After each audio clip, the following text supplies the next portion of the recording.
Sono stato anch'io bambina di mio padre innamorata, per lui sbaglio sempre, sono la sua figlia sgangherata. Ho provato a conquistarlo e non ci sono mai riuscita, e ho lottato per cambiarlo, ci vorrebbe un'altra vita.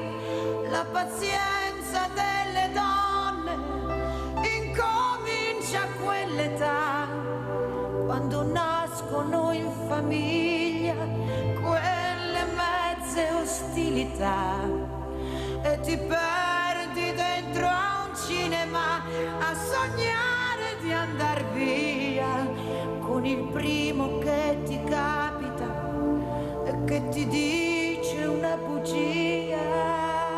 Gli uomini non cambiano, prima parlano d'amore, poi ti lasciano da sola. Gli uomini ti cambiano e tu piangi mille notti di perché.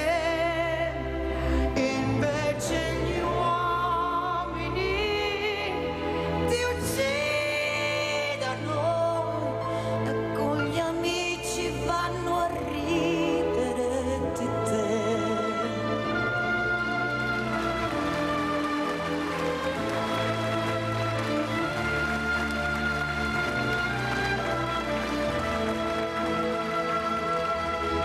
Piansi anch'io la prima volta, stretta a un angolo e sconfitta. Lui faceva e non capiva perché stavo ferma e zitta. Ma ho scoperto con il tempo, e diventando un po' più dura, che se l'uomo in gruppo è più cattivo, quando è solo ha più paura. Gli uomini non cambiano, fanno i soldi per comprarti e poi ti vendono la notte. Gli uomini non tornano e ti danno tutto quello che non vuoi, ma perché gli uomini che nascono sono figli delle donne, ma non sono come noi. Amore, gli uomini che cambiano sono quasi un ideale che non c'è. Sono quelli innamorati come te.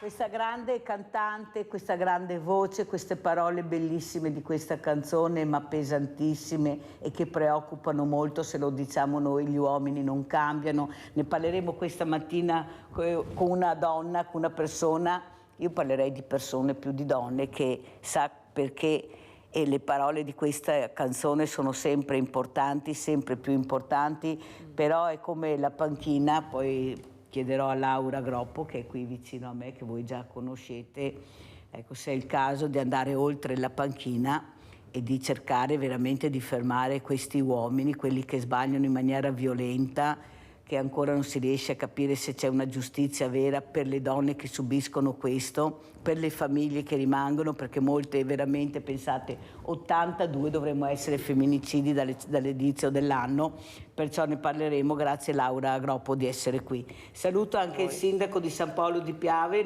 Nicola Fantuzzi. Buongiorno sindaco. Buongiorno Mirella e buongiorno a tutti i telespettatori. E grazie anche a lei di essere qui presente, grazie di essere stato presente alla manifestazione dell'ippodromo di Treviso, Sport Senza Barriere, e poi ne parleremo. Grazie Sindaco. Allora io inizierei proprio da Laura Groppo. Allora, tanti femminicidi, gli uomini non cambiano, non vogliono migliorare, molti di loro non si presentano neanche su questi veramente centri di ascolto che hanno fatto anche per loro. Cosa sta succedendo, Laura, secondo te? Una mia amica mi ha detto c'è un'emulazione ormai, sembra quasi che facciano chi la uccide più violentemente, chi riesce a farla più franca. Prego. Grazie intanto per avermi invitato nuovamente, grazie a Mirella, grazie a tutto lo staff di Rete Veneta.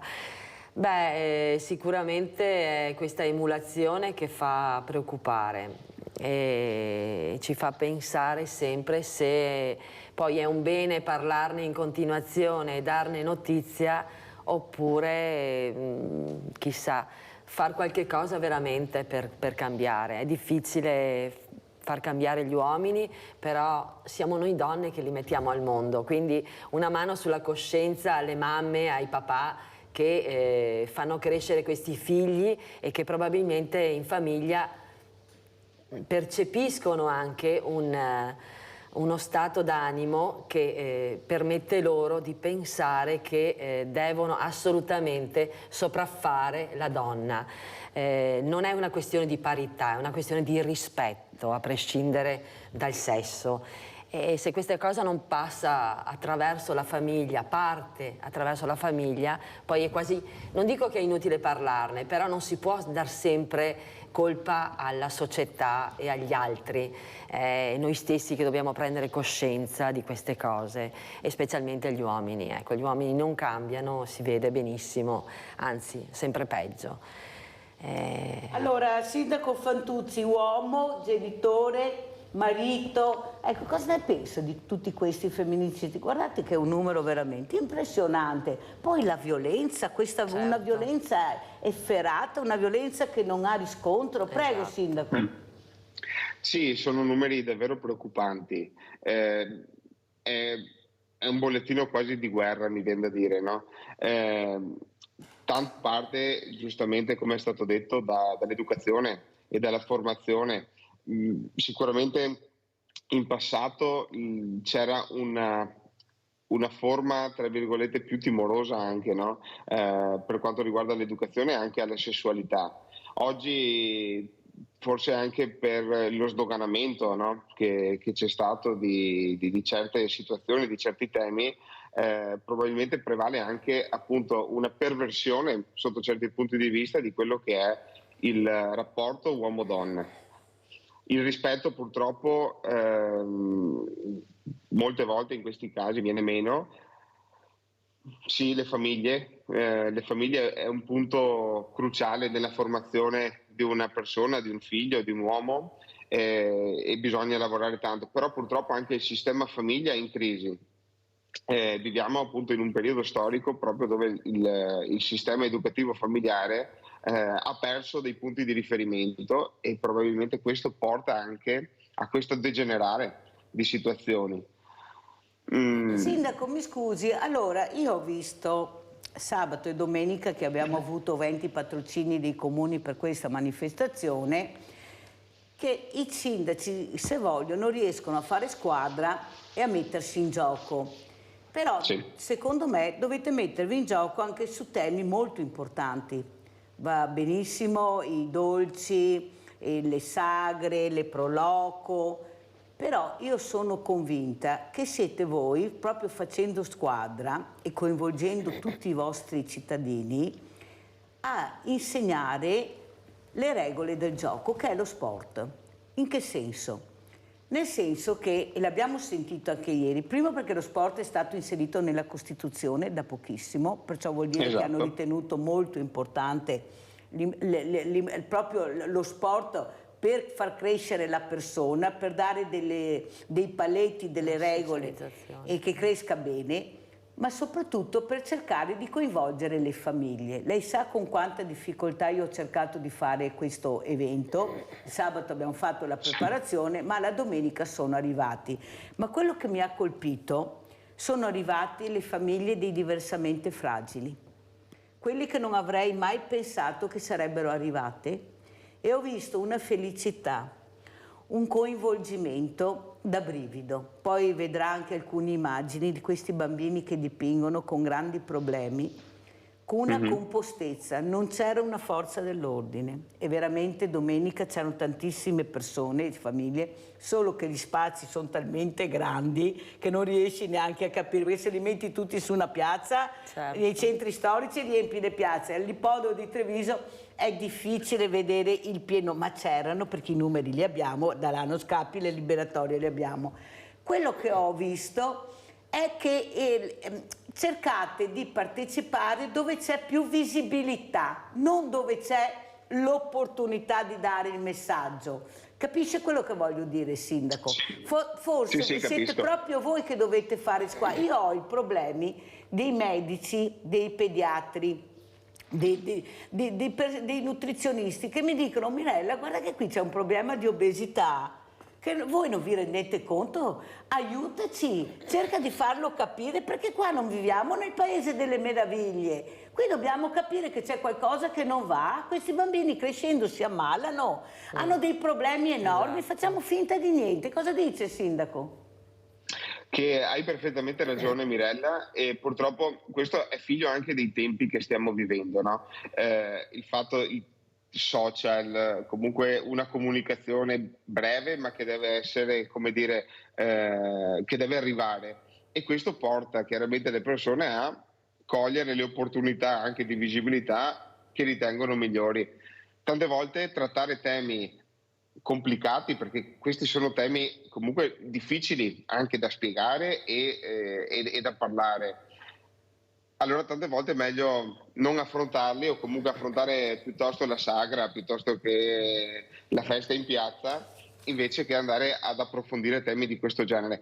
Ma io ritengo che si stia facendo comunque un lavoro in questo senso, cioè nel cominciare a parlare di temi importanti, anche e soprattutto grazie a una spinta che arriva dal basso, che noi siamo fortunati nel nostro territorio ad avere davvero, e sabato e domenica appunto all'evento lo abbiamo visto, ad avere un territorio ricco di associazioni che fanno in maniera gratuita per il territorio. E grazie a questa spinta che arriva dal basso, anche noi amministratori siamo, tra virgolette, spinti a nostra volta ad accompagnarli e a trattare i temi che loro portano, e loro portano temi di quotidianità, la difficoltà quotidiana di gestire appunto delle disabilità, piuttosto che delle malattie, piuttosto che appunto anche problemi familiari che possono emergere, possono venire fuori appunto nella nostra società. Abbiamo Rinaldo da Venezia, vai Rinaldo. Mirella, buongiorno ai tuoi ospiti. Quanto femminicidio è una roba che non si può neanche capire, per il fatto che è così quotidiano che ormai è già dei regoli, è una schifezza, è una roba, non so, non capisco neanche perché si continua a fare queste cose, perché ti colpi la mamma del tuo figlio che resta soli, chi ti va in gara, voglio dire, è una roba inconcepibile per uno che ha un poco di severo, perché non capisco, ma viene talmente tanti che ormai la gente si è abituata è diventata un'abitudine di sentire queste cose, che è una roba schifosa. E dopo lo sport lo sempre insegnato ai figli, entrare in regole, a stare bene, perché lei ti insegna bisogna il valore della lotta, vedere la bicicletta, il valore. Rinaldo, scusa, sei in viva voce perché si sente malissimo, sei in viva voce? No, adesso no. Si sente proprio male questa mattina, Rinaldo. No, Mirella, no. Vai, prego. Ecco, e ora è sport, la serenità. Una volta che erano i patronati, i campi, i fiori giocavano con tutto, vedeva la relazione fra tutti, se si parlava, se si confrontava sulle scuole che facevamo, le maestre, perché più della quinta non facevamo all'epoca. Ma se non venivi su bene, non vedeva la delinquenza di adesso, Mirella. Ti potevi stare fuori a mezzanotte in moto a dove le 3 e 15 anni per farlo di Venezia, perché non vedeva nessun pericolo. anzi, se ti facevi una malattia, uno che ti conosceva, ti dava una teata, ti toccava a casa perché casa ti metteva in alta. Adesso i genitori sono troppo attaccati a questi fiori. Ai fiori devono imparare a vivere da soli, a sbagliando, ma non sbagliando su tante robe, impara, diventa grandi, comincia a capire la differenza del bene e il male. Non così rispetto, una volta prima di sentarsi in battero, bisognava che fosse loro, perché se era una persona anziana che aveva 40 anni all'epoca, tu ti senti in dovere di alzarti, perché il posto lo aspettava io. Ed è anche l'esempio delle televisioni. Ma da parte sia, è Grande Fratello, tutte quelle stupidate, fiori da 30 anni, 25, che non fa niente, vestirai, è vergognoso che diremo sì esempi in fiori. E dopo se facciamo manaria di come chi viene su. I genitori altrettanto, buonanotte, bisogna che i fiori cominciano a crescere da soli, magari con un tutore a scuola, ma non che gli insegna a vivere. Basta, tutto qua. Grazie. Ciao Mirella. Grazie, abbiamo sentito le considerazioni di Rinaldo, adesso andiamo a vedere, attiene, violenza, attiene, andiamo a vedere, poi commentiamo con il sindaco Fantuzzi e con Laura Groppo. Ubriaco e drogato aveva costretto una giovane di Thiene a subire atti di violenza sessuale, toccandola nelle parti intime contro ogni suo volere, ma è finito nella rete delle forze dell'ordine. Si tratta di un cittadino marocchino di 25 anni, subito identificato dai carabinieri e denunciato anche dalla sua vittima per violenza sessuale aggravata. L'uomo era già noto per aver partecipato a un pestaggio di un ragazzo avvenuto a marzo che era costato all'aggredito una prognosi di quasi un mese. Prima ancora aveva divelto un'obliteratrice alla stazione di Vicenza. Il questore berico Paolo Sartori aveva quindi emesso un avviso orale e nelle scorse ore il marocchino è stato rintracciato dai carabinieri di Thiene e scortato in questura. Da qui è stato portato a Bologna e imbarcato sul primo volo per Casablanca. Non potrà fare il ritorno in Italia per i prossimi 10 anni. Allora Laura, come commenti anche le parole che abbiamo sentito anche di Rinaldo, le parole del sindaco? Prego. Allora, il signore che è intervenuto telefonicamente, devo dire una cosa. Allora, la società sicuramente è cambiata, però anche le donne sono cambiate, perché una volta si parlava di patriarcato, del capofamiglia, quindi nel momento in cui viene data questa diciamo non più opportunità all'uomo di fare il capofamiglia, probabilmente le donne si sono svegliate in un'altra maniera e questo l'uomo non l'accetta, non l'ha mai accettato, non l'accetterà mai. Bisogna insegnare agli uomini che si cammina di pari passo, sia nella società sia nella famiglia. E ancora nel 2023, quando si sente dire che le donne, faccio un esempio, il più semplice, al capo del governo abbiamo una donna. Tutti hanno gioito perché è una donna, ma voglio dire, rendiamoci conto che dobbiamo gioire nel momento in cui la persona fa qualche cosa per il popolo, a prescindere dal sesso. E invece purtroppo ancora tutt'oggi parliamo di una donna al governo, che conquista. Una donna è un funzionario pubblico, è qualche cosa di più importante e già questo è un passo indietro, perché non ci deve essere questo divario, ci deve essere solo il pensare a una persona. L'uomo non accetterà mai la cosiddetta sopraffazione, ma non deve accettare la sopraffazione delle donne, deve viaggiare sullo stesso binario, fino a quando gli uomini non impareranno a questo, che non siamo oggetti di piacere per loro e dovremo essere considerati persone, e fino a quando non arriverà a questo punto non si va da nessuna parte, ecco. È vero Laura, però io mi permetto di contraddirti al momento su quello che hai detto, perché? Perché purtroppo siamo pochissime che riescono ad arrivare a certi livelli proprio per questi paletti che mettono gli uomini esatto. E non ci fanno salire. Certo. Allora tu capisci bene che vedere una premia, indipendentemente, non parlo politicamente, certo, ma proprio come figura femminile, su un posto che tutte non avremmo mai immaginato, certo, vuol dire anche che forse dobbiamo, proprio come donne, non come persone, come donne, tirare fuori quella grinta, quella determinazione, ma anche quella preparazione che abbiamo e che si dimostra perché la gente segue, commenta, vede Ed è molto importante. Allora, fin tanto che non riusciremo a far capire questo, perché ancora siamo con numeri veramente bassi, Certo. io mi domando cosa stanno facendo, e lo dico sempre, Laura, le nostre onorevoli senatrici, quei problemi che ci sono, se hanno capito che devono fare anche loro un passo in avanti, che non sì. possiamo sempre sentire solo ed esclusivamente la Premier, ma anche loro su quello che stanno facendo su temi importanti, perché io non so se avete sentito, ma mi sembra che qualcosina si muove, ma abbiamo anche degli esempi femminili che se avessero fatto meno a metterli forse sarebbe stato meglio anche per noi, perché dopo già facciamo fatica, ci manca che abbiamo anche queste figure, capisci bene. Cosa ne pensa, Sindaco? Esatto. Che sono d'accordo su questo sdoganamento, tra virgolette, che dobbiamo portare avanti, nel senso che non deve esserci la sorpresa appunto tra se un ruolo è ricoperto da una donna o da un uomo.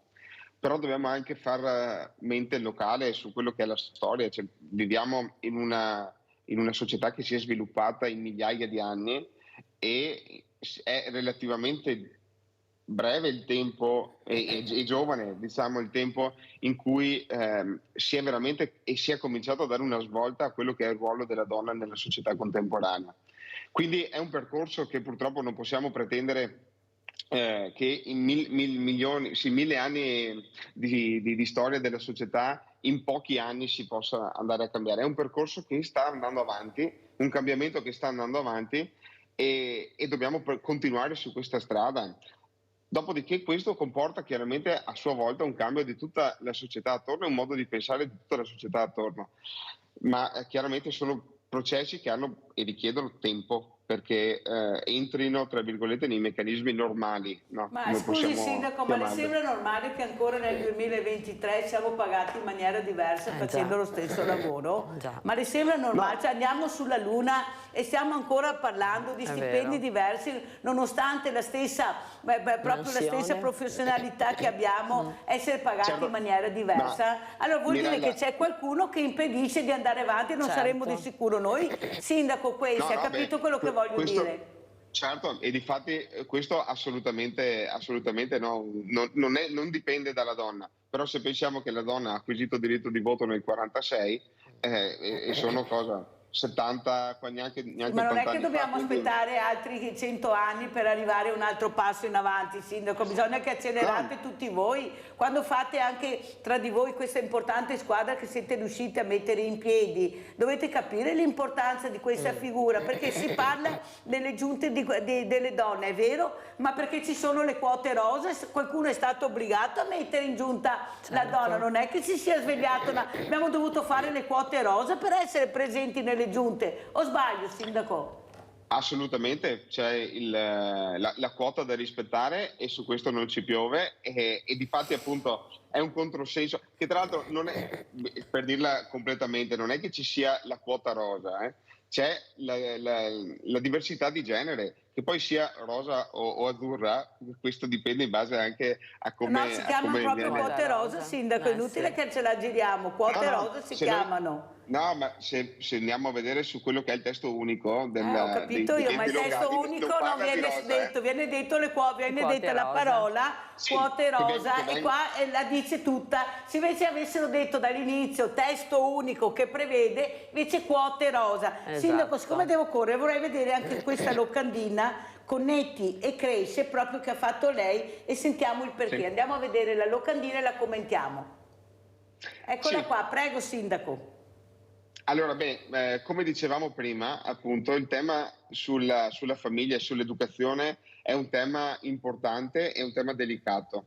E niente, insieme con il dottor Casteller di Castelfranco abbiamo ideato questo percorso che è composto da 5 serate. Giovedì scorso abbiamo fatto la prima, dove appunto cerchiamo di entrare in questi temi delicati del problema giovanile di oggi, dei problemi giovanili di oggi, andando a dare alle famiglie una chiave di lettura e un confronto aperto diverso, proprio per andare a cercare di stimolare in primis un confronto appunto tra i genitori e i ragazzi e in seconda battuta proprio per leggere anche quelli che sono i cambiamenti del tempo. Il Covid è stato comunque uno spartiacque importante proprio per la vita di tutti, ma dei giovani in particolare. E quindi anche dare la possibilità ai genitori di capire come questi risvolti possono, tra virgolette, avere delle ricadute poi sul futuro dei propri ragazzi, ecco che può dare una mano appunto e una chiave di lettura diversa in grado di aiutarli, ecco, nell'educazione dei propri figli giorno per giorno. Abbiamo deciso di farlo in un percorso proprio perché non è un convegno, non è che si parla di bullismo piuttosto che di dispositivi tecnologici e stop, ma è un lavoro in itinere dove le famiglie stesse poi di volta in volta possono portare le proprie istanze, le proprie esperienze e confrontarsi con uno psicologo che è lì presente, ma anche con le altre famiglie. Ecco, sono davvero contento perché il primo incontro ha riscosso davvero tanta partecipazione e tanto entusiasmo, e da come ho capito tante famiglie vogliono essere presenti nel prossimo incontro con i propri figli, e questo secondo me, ecco, è il punto vincente poi che questo tipo di percorsi deve avere, perché il confronto proprio genitori-figli, ecco che poi è importante anche per i temi come quelli che abbiamo trattato prima del femminicidio, quindi del rispetto oltre che per il genere maschile e femminile, ma anche proprio per le generazioni. Quindi il rispetto della figura adulta, il rispetto degli insegnanti, quindi delle figure istituzionali, il rispetto degli anziani. Vedi Sindaco, perché ho detto che dovete dare voi là, che dovete mettervi proprio in prima linea, perché le famiglie vi seguono. Vedi che avevo visto giusto, che ho ragione, perché se siete voi che date l'input, loro hanno piacere di seguire, perché siete la figura più importante Giusto. che hanno nel territorio, Giusto. non ne hanno altre, perciò voi capite che siete dei capiguida, ma se continuiamo a vedere capiguida che danno dei messaggi per visibilità o perché è più bello divertirsi che parlare di robe serie o mettersi in gioco su cose serie, capisci che è molto difficile, perché lei sta giustamente dicendo ho fatto una cosa seria, non li ha messi a mangiare e bere sotto la sagra, con tutto il rispetto che ho, ma li ha portati a un percorso impegnativo. Ma ci sono, la seguono, gliel'hanno detto. Ma allora devo essere io che dice questo, Sindaco, oppure c'è qualcun altro che dovrebbe capire, che dovrebbe fare squadra anche in maniera diversa? Cosa dici, Laura? No, hai perfettamente ragione, anzi bisogna proprio sensibilizzare le persone sempre di più, perché è bello appunto trovarsi a mangiare la polenta alla sagra, però effettivamente questo è uno strumento che hanno i sindaci, che proprio sono il fulcro del paese, della città, insomma, quindi il buon esempio da loro e anche i buoni propositi per sensibilizzare le persone. Mi ricordo sempre, Sindaco, la telefonata che ho ricevuto, Laura, dico anche a te, di quella signora diversamente giovane che il Sindaco raccontava tutti gli avvenimenti che aveva fatto. Mi scusi, ha detto Sindaco, io sto a 2 passi dal municipio, io non so mica di questa cosa qua, perché se sapevo avrei anche partecipato, lo sento adesso a Sveglia Veneti.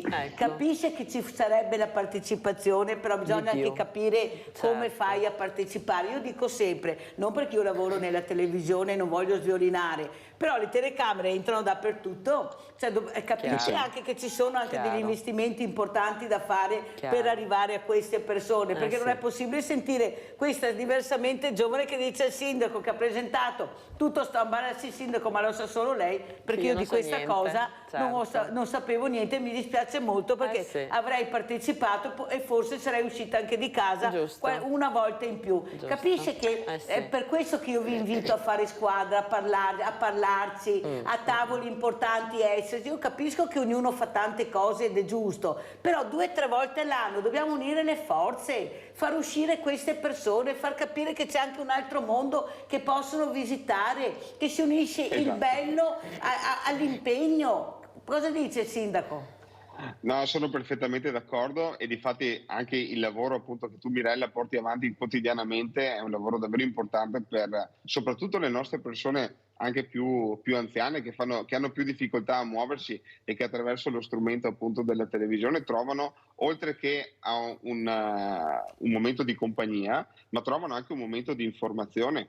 Quindi è davvero importante questo. Purtroppo oggi si lavora tanto su quello che è lo strumento social, su quello che è lo strumento appunto Facebook, Instagram, però appunto utilizzando questi strumenti si perde tutta una fascia di popolazione appunto più fragile, che questi strumenti non li utilizza e che appunto rischiano poi di essere isolati, e quindi bisogna trovare sempre il compromesso giusto affinché anche queste persone, tra virgolette, che non hanno questi strumenti possano essere coinvolte. Allora andiamo a sentire anche quello che ha detto il presidente Dino Ponchio, che è intervenuto, presidente del CONI regionale, che è intervenuto proprio alla manifestazione di Sport Senza Barriere all'ippodromo di Treviso. Andiamo a sentire. Oggi grande occasione di sport e di promozione sportiva all'ippodromo di Treviso, Sport Senza Barriere, seconda edizione, grande successo per volontà di tanti, di tutti, ma faccio un nome per tutti, della signora Mirella Tuzzato. Abbiamo messo in piedi, con l'aiuto, mi metto dentro anch'io come CONI, abbiamo messo in piedi un'occasione per i ragazzi e le ragazze di tutte le età, di tutte le categorie, di tutte le abilità possibili, per provare tantissimi sport. È un'occasione per coniugare lo sport, diciamo, agonistico, le competizioni di trotto, le corse di trotto, con una parte invece di promozione che invita i ragazzi e le ragazze, le famiglie a portare i figli e le figlie a fare sport, e facendo questo diventa un fatto che accresce la cultura dei ragazzi e delle ragazze, li fa crescere bene in ambiente sano, e con l'obiettivo magari che qualcuno possa anche arrivare a fare i campionati italiani, europei, mondiali, olimpiadi, ma per tutti di crescere bene e diventare cittadini migliori per il futuro e per l'Italia. Sentiamo anche cosa ha detto la vicepresidente dell'Ippodromi Nord-Est Daniela Fraccari, che appunto questo Gran Premio Città di Treviso, Franco Fraccari era suo marito, che ha messo in piedi questa bellissima meraviglia, questo spazio importante che è l'Ippodromo di Treviso. Andiamo a sentire cosa dice la vicepresidente Ippodromi Nord-Est Daniela Fraccari. Sono Daniela Fraccari, sono la moglie di Franco Fraccari e sono la vicepresidente della Nord-Est Ippodromi. Seguendo i desiderata di mio marito della Nord-Est Ippodromi, sono molto felice di vedere questa affluenza di pubblico che ha bisogno di essere capita, incoraggiata e amata. Non solo i cavalli, ma anche tutto il contorno, fortunati e non fortunati. Questa però supporto che lei ha dato anche l'anno scorso a Sport Senza Barriere vuol dire che c'è una certa sensibilità anche per aiutare la fragilità? Certamente, prima di tutto vengono i fragili e lo possono fare solo quelli che sono forti o perlomeno che hanno determinate possibilità psichiche, intellettuali e anche fisiche. Okay. Se noi siamo qui però su questo meraviglioso spazio che è l'ippodromo, è merito di Franco Fraccari e suo, che avete fatto un percorso di vita dedicato a questo. È tutto un team, è tutta la Nord-Est Ippodromi che è sensibile al disagio, che è sensibile a coloro che hanno delle problematiche e che non possono godere di uno spazio così aperto, così. Siamo stati fortunati anche con il tempo, che è stata una giornata splendida, forse un po' troppo caldo, però io ho visto bambini felici, anche adulti che provano a fare tutti questi sport, e quindi mi riempie di gioia e mi consola per la perdita di tante altre cose. Allora Laura Groppo, un'altra donna che si è messa in prima linea, che ha cercato di far capire che c'è una realtà dove tutti possono partecipare, che ha aperto questi spazi meravigliosi gratuitamente, dove bellezza veramente e sport e associazionismo, perché c'era di tutto, insieme fanno una grande squadra. Sentendo queste parole, anzi ringrazio Daniela Fraccari per questa intervista che mi ha concesso, perché lei è anche molto riservata oltretutto. Prego. Beh, come hai detto tu, ancora una volta una donna, e invece a me piacerebbe che fossero proprio gli uomini in prima linea ad esporsi, perché per dimostrare e gridare al mondo intero che queste cose c'è bisogno di portarle avanti, ma non per darsi lustro, ma semplicemente per fare il bene della società. per invogliare gli uomini intanto a accettare sia le diversità, le problematiche e specialmente le donne, il ruolo delle donne in questa società. Purtroppo non è così, forse tanta strada dobbiamo ancora fare, ma noi ci auspichiamo sempre cerchiamo anche di combattere queste cose, insomma, tutti i giorni. Allora sentiamo anche come commenta il sindaco Fantuzzi di queste parole che abbiamo sentito sia del presidente regionale del CONI Dino Ponchio che della vicepresidente Nord-Est Ippodromi Daniela Fraccari. Prego. Beh, sì, farei un attimo anche un appunto sulla questione appunto sempre uomo-donna, no? Sicuramente la donna ha delle sensibilità diverse anche rispetto a quelle che può avere un uomo, però direi che non c'è che l'uomo non è sensibile e la donna è sensibile, anche da parte penso del genere maschile ci sia sensibilità su certi temi, poi chiaro, poi ci sono degli episodi che sfociano in situazioni negative. Ma forse dovete studiare di più però, sindaco, mi scusi se glielo dico, ma forse dovete studiare di più, non fermarvi al liceo, ma forse andare più avanti.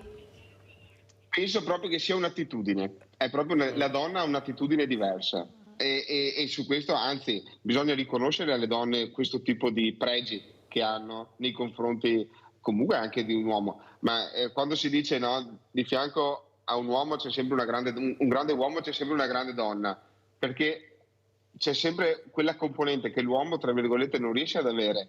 E deve avere sempre una figura femminile che ti dia... Ma io invertirei di solito di fronte a una grande donna c'è sempre un grande uomo, ma metterei così perché vede che ancora siamo... sindaco, vede, non c'è niente da fare. Il grande uomo, però il grande uomo invece non dovrebbe neanche esserci. Come diceva Laura, la persona invece si distingue ancora tra uomo e donna. E di strada da fare ne abbiamo tantissima, purtroppo noi donne. Pubblicità.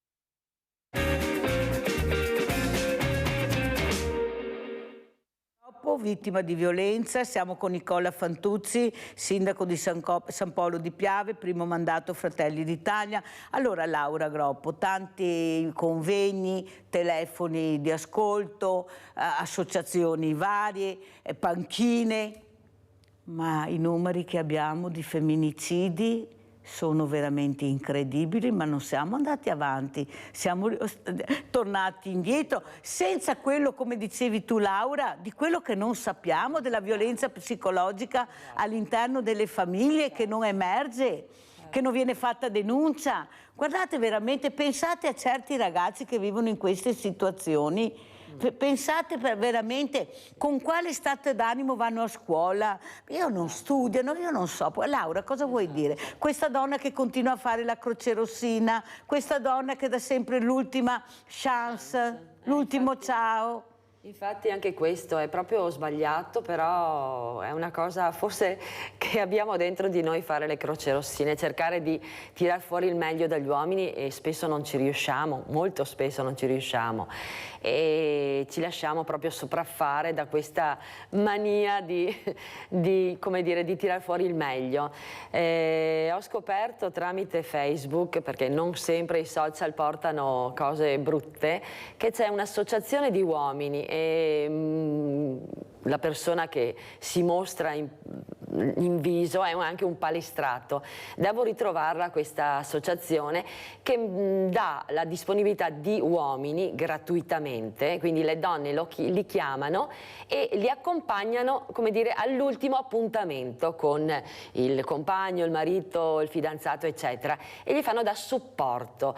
Ecco, questa per me è una buona cosa, devo ritrovare questa associazione, se qualcuno che magari ascolta ne ha notizia, famiglia, perché è molto importante, perché diamo sempre l'ultima chance, crediamo sempre che gli uomini possano cambiare con le lusinghe, con discorsi che ci possono un attimo impietosire, diciamo così, però non sempre è questo.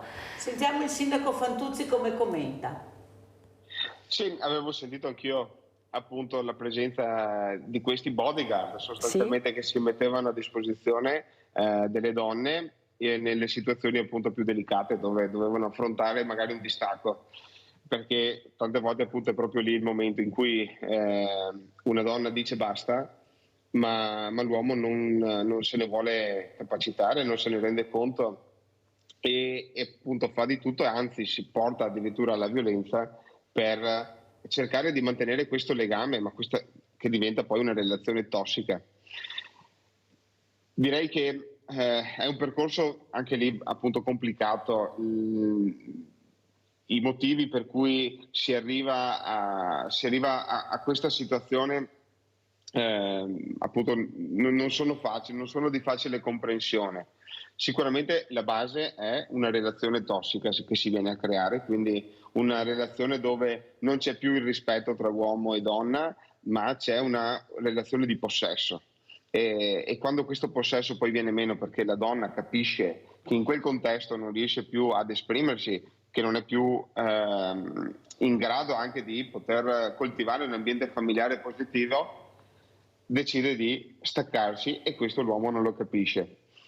Sì, questo è solo un esempio, ecco, quello dell'associazione che fa questo tipo di accompagnamento. Sicuramente, come si diceva prima, noi amministrazioni, noi sindaci dobbiamo essere in prima linea sul fatto di parlare e di comunicare questi messaggi positivi che devono esserci nel fatto di dire alle donne non abbiate paura, uscite. Quando c'è una situazione tra virgolette di abuso, di sopruso, dovete denunciarlo, dovete avere il coraggio di staccare questo cordone ombelicale e bisogna appunto riuscire ad avere una rete sociale anche nei vari comuni, nelle varie e questo comunque ad esempio a livello di ULSS 2 comunque abbiamo a disposizione consultori, centri famiglie, case di prima accoglienza per le donne che vengono allontanate dai propri compagni violenti. Ecco, c'è questo tipo di movimento. Sindaco, sarebbe da discuterne che è la donna che deve andare via da casa e non l'uomo. Esatto. Guardate che veramente anche qua si parlava di ingiustizie, ma questa è una delle più grandi ingiustizie. No, la casa dell'accoglienza la faccio a casa mia e tu mi proteggi a casa mia e porti via lui e lo metti lui in una casa di accoglienza e controllato. Ma stiamo scherzando. Guardi, sindaco, che io ho vissuto con dei bambini che hanno avuto questo problema. Poi che scappavano dalla casa famiglia e tornavano a casa, li trovavano seduti sui gradini dei fuori di casa, poveretti. Perciò dobbiamo anche qua capire che non ci siamo proprio, ma se è lui, sarà lui che deve andare via.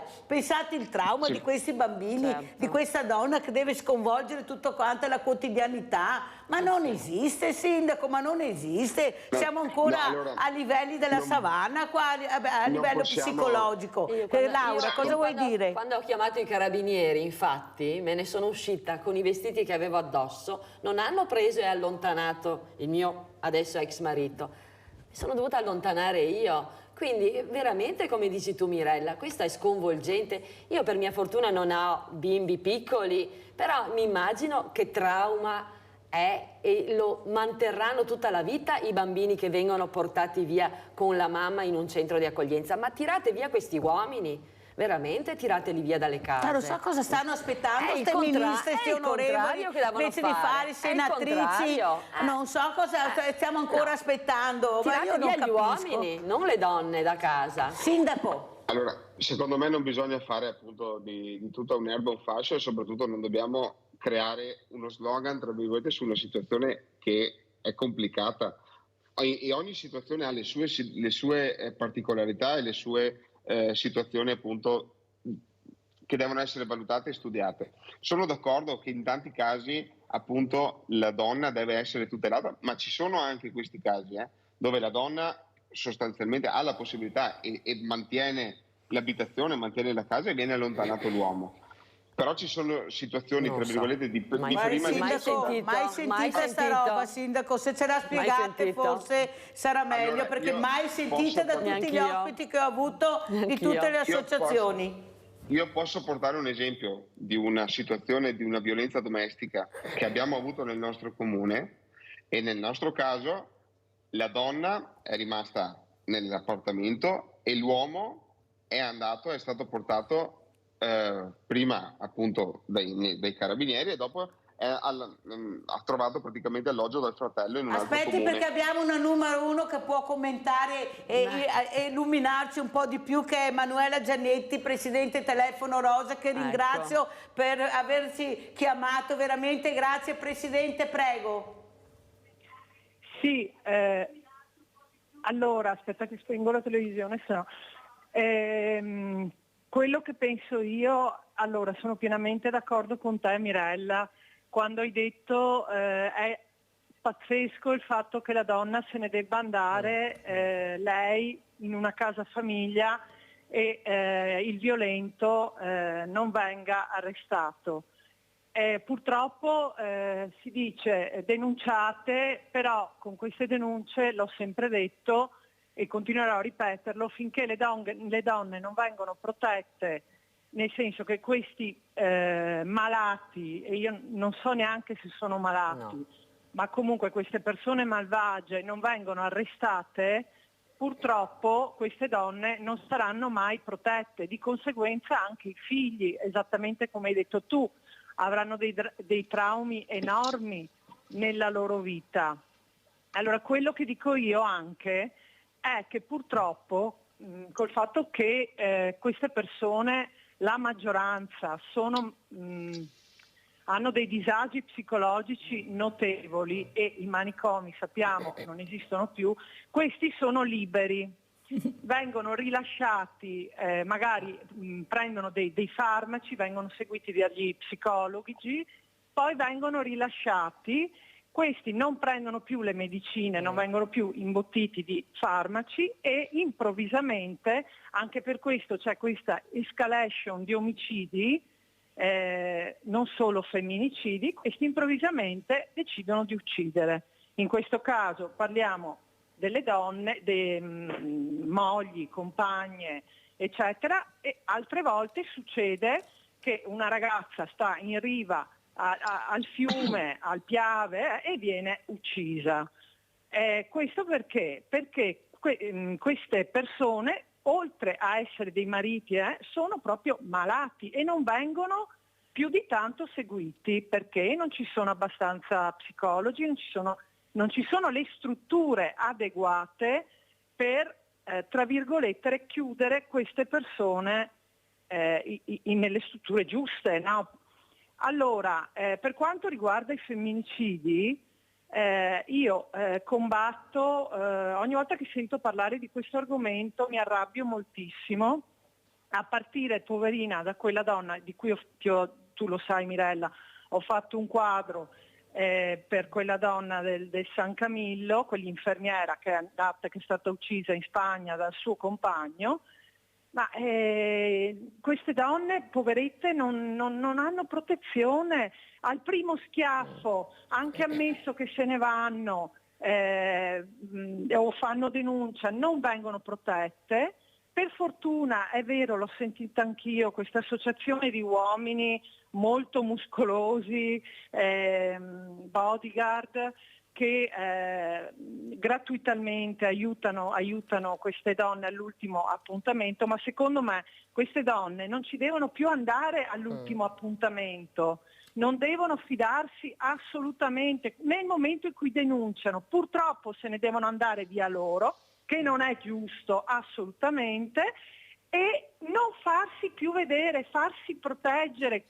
Qualsiasi cosa questi uomini dicano, ti prego, per favore, smettetela di fare le crocerossine, perché quelle persone non cambiano. Purtroppo, a me dispiace, ma è così, non cambiano, quindi non date l'ultimo appuntamento, denunciate e fatevi proteggere. Questo è il mio è il mio pensiero. Allora ringrazio Emanuela Giannetti, che non è la presidente di Telefono Rosa, ma è la pittrice che ho ospitato 2 volte in trasmissione, che veramente si è messa anche in prima fila per cercare di aiutare anche con l'arte questa violenza. Andiamo a vedere anche cosa ha fatto Villa Margherita e appunto questa intervista sia dell'Emanuela Giannetti e del consigliere Caldato, che è venuto veramente, Luigi Caldato, a nome del sindaco a inaugurare questa mostra che parla anche della violenza di genere. Andiamo a vedere e sentiamo.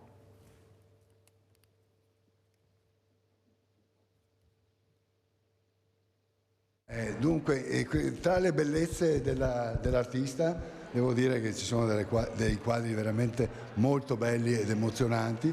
Questo è quello che mi ha colpito di più, per questo assemblaggio di colori e questa resina colata che viene giù, che veramente ti fa capire che c'è la vita, che è la linfa di una pianta che dà vita. Io l'ho interpretato così e devo dire che è veramente stupendo, su un fondo meraviglioso con dei colori stupendi, emozione pura. Brava. Grazie.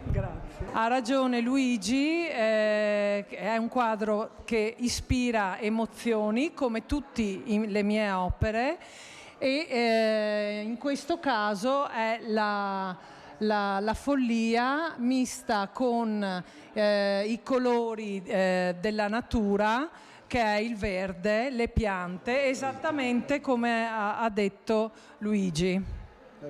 La vita.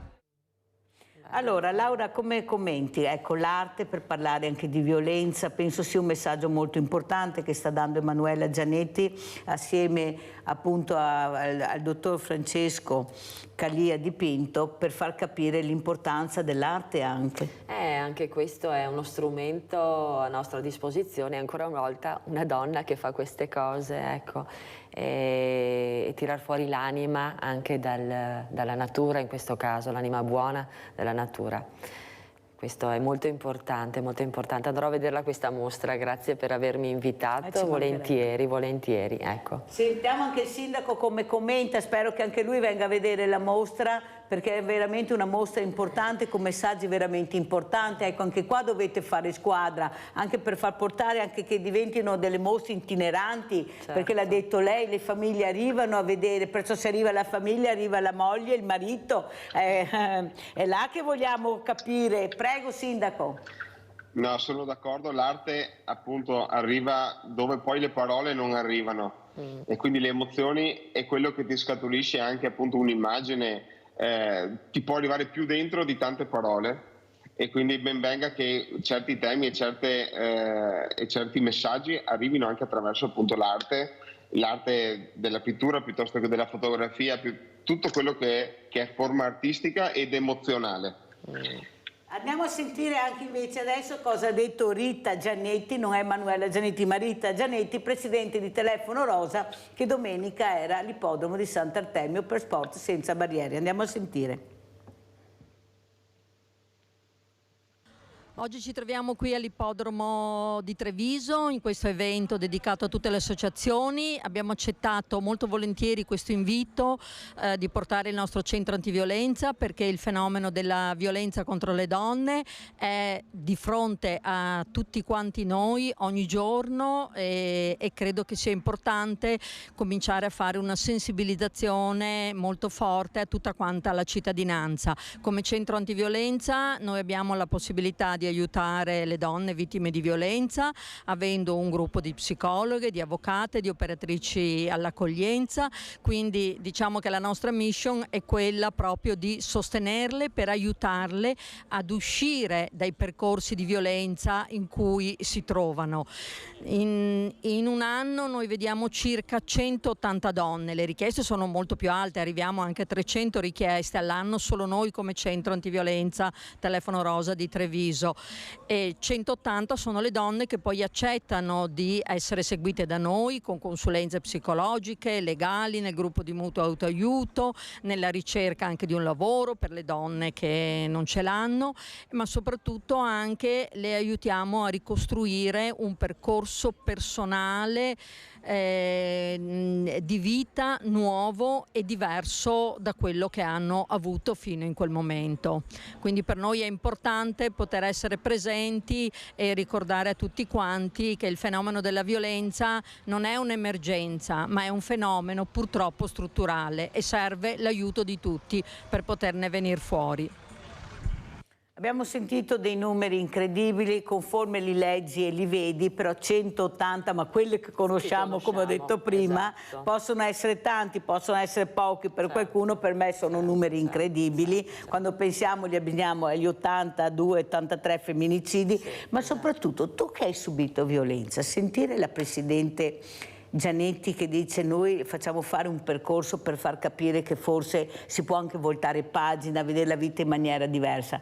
Ma sono convinta che il trauma che tu hai provato poi in maniera anche violenta, cioè difficile da rimarginare, da non ricordare. La prima impressione quando vedi un uomo, questa figura maschile, magari in determinate circostanze della giornata o della vita sei sempre un po' in allerta, o sbaglio, Laura? Sì, infatti sono sempre sul chi va là. Diciamo che sono diventata un po' meno credulona, ecco, agli uomini, e questo non fa bene perché effettivamente anche solo un complimento crea in me un sorriso, ma che non è un sorriso di compiacimento, ma è un sorriso della serie chissà se è vero la cosa, esattamente. E io farei una proposta, così, un'idea. Allora bisognerebbe appunto intanto invogliare le donne a parlarne con qualcuno e abituarci anche nelle famiglie a non tenere tutto dentro. Io per prima ho tenuto tutto dentro per 13 anni e nessuno sapeva niente, sembravamo la famiglia del Mulino Bianco, ok? La coppia perfetta, e questo non ha fatto bene a me, indubbiamente. Parlarne mi ha fatto molto bene, io poi sono stata contornata da un team tra la famiglia eccetera eccetera, i colleghi, carabinieri, ancora tutt'oggi carabinieri ogni tanto mi chiedono come va, se è tutto a posto, e questo mi conforta molto. Però anche la prima avvisaglia bisognerebbe veramente prendere per mano il proprio marito e ad andare a parlarne con qualcuno per vedere se se ne può venire fuori.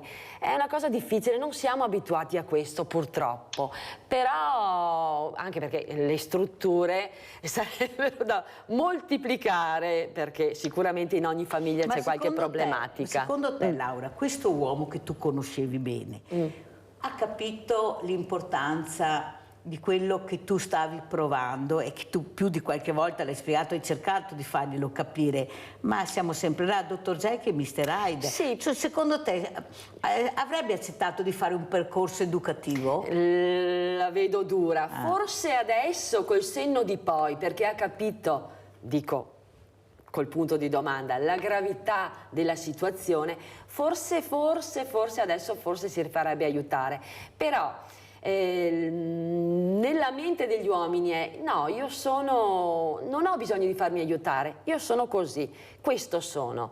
Il fatto di avere un confronto con lui, e quando mi picchiava, poi io gli dicevo: ma perché lo fai? Senza motivo, senza un perché, ma semplicemente perché mi opponevo a decisioni, a scelte sue che venivano imposte in me e che io non accettavo. Quindi batteva i pugni, l'ho detto 100 volte, e diceva: qui comando io, decido io, e questo mi dava fastidio. Ecco, ovviamente. Di metterci la faccia quando hai sentito che bisognava parlarne, bisognava avere il coraggio di esporsi, Laura. Di esporsi attraverso i carabinieri, cioè andarmene via. E anche nei media, in mass media che sei andata, come mai hai deciso di fare questo? Perché bisogna parlarne, bisogna veramente uscirne. Io, diciamo, ho avuto il coraggio di denunciare perché è successo un fatto che ha coinvolto mia figlia, che non è sua figlia, per fortuna, e questo quando ha toccato mia figlia, ragazzi, io non sono una mamma possessiva, però naturalmente i figli sono pezzi o core, come si dice, giusto?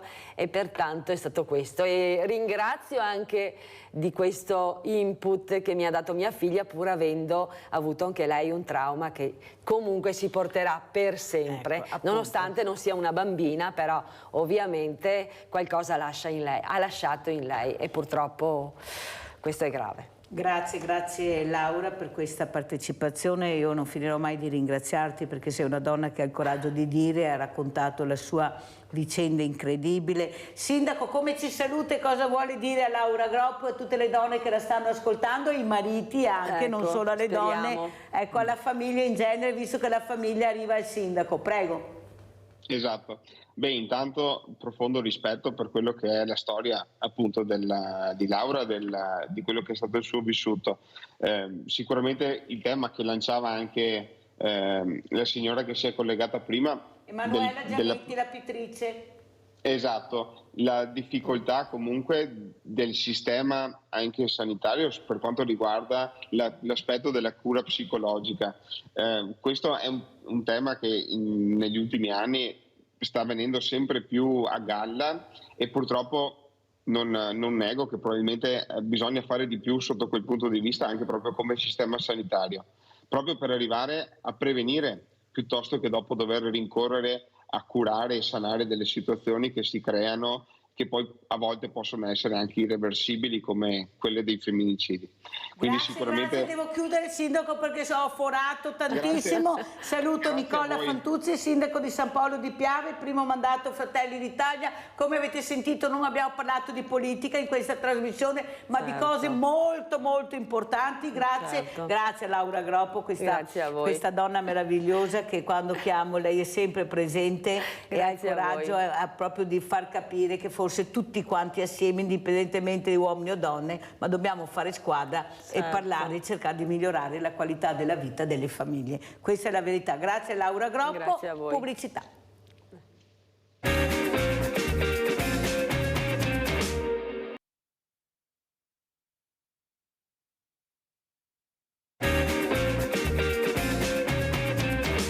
Vi presento altri due graditi ospiti. Abbiamo in presenza la dottoressa Andreina Petrosso, consigliere Fondazione Linea Infinita. Grazie dottoressa Petrosso di essere qui.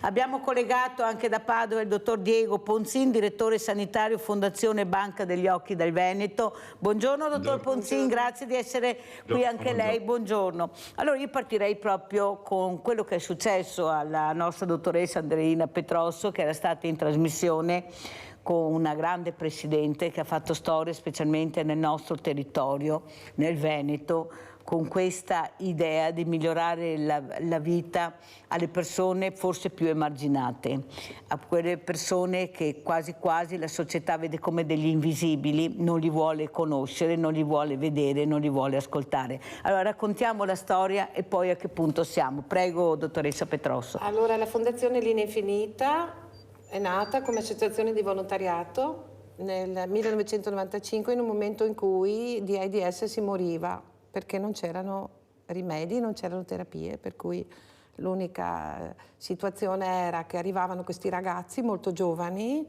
la maggior parte di loro allora erano tossicodipendenti, alcuni omosessuali, e io quando sono arrivata nel 2006 ancora ho visto morire questi ragazzi uno dopo l'altro, che erano persone che avevano sieropositive che erano diventate poi malate di AIDS, e quindi con tutte le malattie che intervengono nel momento in cui uno entra in situazione di AIDS, malattie di ogni genere, tipo cardiopatie, malattie renali, colpisce tutti gli organi, insomma lo stato di immunodeficienza della persona mette in difficoltà tutto l'organismo.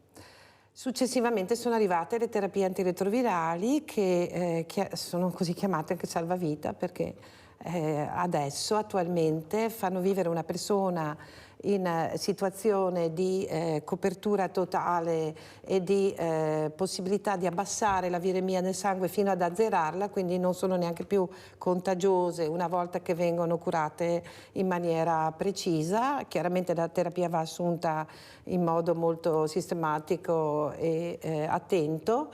E diciamo che queste persone che non arrivano, se la diagnosi viene fatta di seropositività, viene fatta in tempo, le persone cominciano una terapia e non arrivano nemmeno alla conclamata malattia. Di conseguenza diciamo che questi che morivano e che morivano continuamente li vediamo raramente, vediamo raramente persone che arrivano in stato di AIDS e che poi vanno incontro alla morte. Per le cure che sono arrivate. Proprio per le cure, perché alcune cure intervengono anche nel momento in cui la persona arriva in AIDS conclamata e quindi va a bloccare il sistema, il virus, e quindi il virus fa meno danni nell'organismo. Di conseguenza adesso non so se posso aggiungere che attualmente ci sono anche delle terapie pre-esposizione, cioè che vengono assunte prima di esporsi al rischio. Queste terapie pre-esposizione e queste terapie vengono tutte gestite dal reparto malattie infettive di Treviso. Senti dottoressa, io mi permetto di chiederti, ci diamo del tu perché è anche un'amica oltretutto, forse c'è anche tanta superficialità o poca conoscenza. Ad esempio, la sessualità a scuola non viene completamente ignorata ultimamente, non se ne parla. E questi ragazzi, queste persone, anche molto giovani, giocano col corpo umano come fosse un giocattolo, non provando più le emozioni che dovrebbero provare in determinati rapporti. Ecco, penso che anche questa poca conoscenza abbia portato anche a questo, senza sapere le conseguenze devastanti con certe malattie che poi arrivano e non puoi fermarle perché non rispetti le regole del gioco. Posso dare due numeri? Prego. Praticamente al reparto malattie infettive attualmente sono seguiti e controllati circa 1000 pazienti in AIDS e se ne aggiungono sieropositivi ogni anno circa una sessantina. Quindi... Dottor Ponzin, come commentiamo? Corriamo un pochino perché ormai la velocità con la ricerca ha fatto passi da gigante, pensiamo anche in oculistica, degli interventi meravigliosi, gente che non ci vedeva, che riesce a vedere, pensate, cose importanti, però siamo ancora molto superficiali come conoscenza, come imparare a conoscere e a capire, specialmente da parte di molti giovani, non tutti ma una buona parte, perché il buongiorno si vede al mattino e il mattino si va a scuola e si dovrebbe imparare anche delle cose importanti. Prego. Mamma mia, mi fa una domanda così aperta che mi sento libero di dire tutto e di più. Allora, il tema che ha affrontato la dottoressa che è ospite con lei interessa molto perché noi che ci occupiamo di trapianti, ci occupiamo anche naturalmente della sicurezza del trapianto e quindi il tema delle malattie infettive è un tema molto rilevante perché noi, diciamo, per altre ragioni, perché chi dona è una persona deceduta, però dobbiamo escludere assolutamente che in questo donatore ci sia la presenza di questi virus. I virus che invece vengono combattuti nelle persone viventi che sono state contagiate. Quindi è un tema che praticamente vivo quotidianamente, non da clinico, nel senso di impegnato a curare queste malattie, ma per trovarle, per scovarle ed escluderne la presenza e fare in modo che non ci sia la trasmissione di queste malattie dal donatore al ricevente. Mi pare un messaggio importante questo da dare.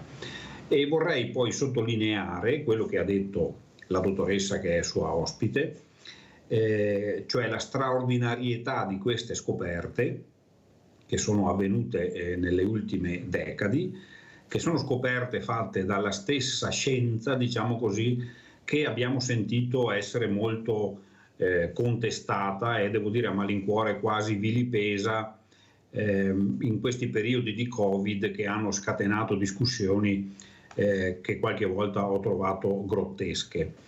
E vorrei invece dire che si è trattato di scoperte straordinarie perché che hanno aperto poi la strada non solo alla possibilità di curare l'AIDS, malattia gravissima e che prima portava, una volta manifestatasi, a una morte molto lenta, molto brutta, ma anche la possibilità di curare ed eradicare molto spesso l'epatite C. Ricordo che l'epatite C è un problema non raro. In Italia fino a pochi anni fa c'erano 2 milioni di sieropositivi per l'epatite C. L'epatite C è un virus silenzioso che rimane cronicamente nell'organismo e che provoca il cancro del fegato. Quindi la possibilità di eradicare queste malattie ha rappresentato una scoperta straordinaria, e pensate che grazie alle conoscenze accumulate nel campo dei farmaci appunto antiretrovirus si è riusciti in poco tempo ad avere dei farmaci specifici anche contro il coronavirus. Non dimentichiamoci di questo. Quindi il coronavirus ha rappresentato una sfida incredibile per la rapidità e per il fatto che la gente era sconosciuto per tutti i sistemi sanitari, diciamo per l'umanità. E ha fatto venire fuori quello che di buono può offrire la conoscenza, la ricerca, quindi un vaccino che è stato disponibile nel giro di un anno e mezzo, e adesso anche farmaci che sono in grado di andare a fermare il meccanismo di replicazione del virus all'interno del nostro organismo. Penso che valga la pena parlare di queste cose perché non sono informazioni che girano fra la popolazione, ma se la popolazione fosse consapevole di questo avrebbe a volte meno pregiudizi nei confronti della medicina e della scienza in generale. Ecco.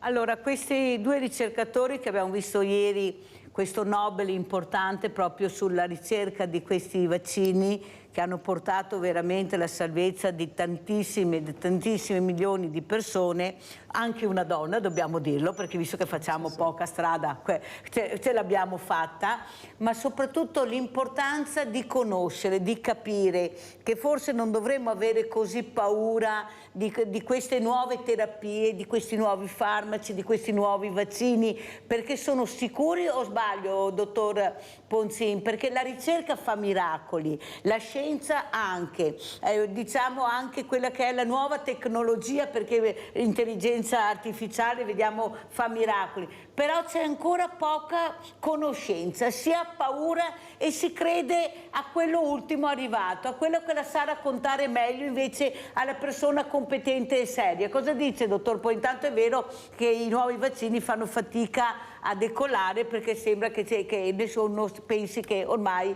è tana libera, via tutto e sto bene e vai. Prego, dottor Ponzin. Ma adesso faccio un commento abbastanza così più da tecnico, ecco, non sono un sociologo, quindi non vorrei entrare nei meccanismi che, ripeto, capisco solo in parte, che portano a volte le persone a questa reazione negativa, ostile nei confronti delle cure.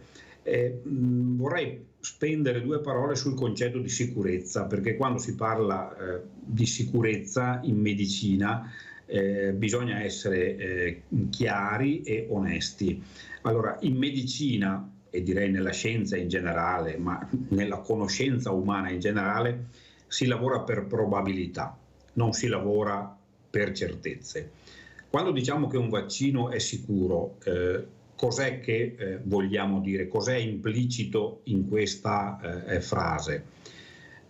Vuol dire che gli studi che abbiamo eseguito hanno dimostrato in modo inequivocabile, con le metodologie migliori che abbiamo oggi a disposizione, che se mi vaccino corro un numero significativo di rischi inferiore rispetto ai rischi che corro ammalandomi.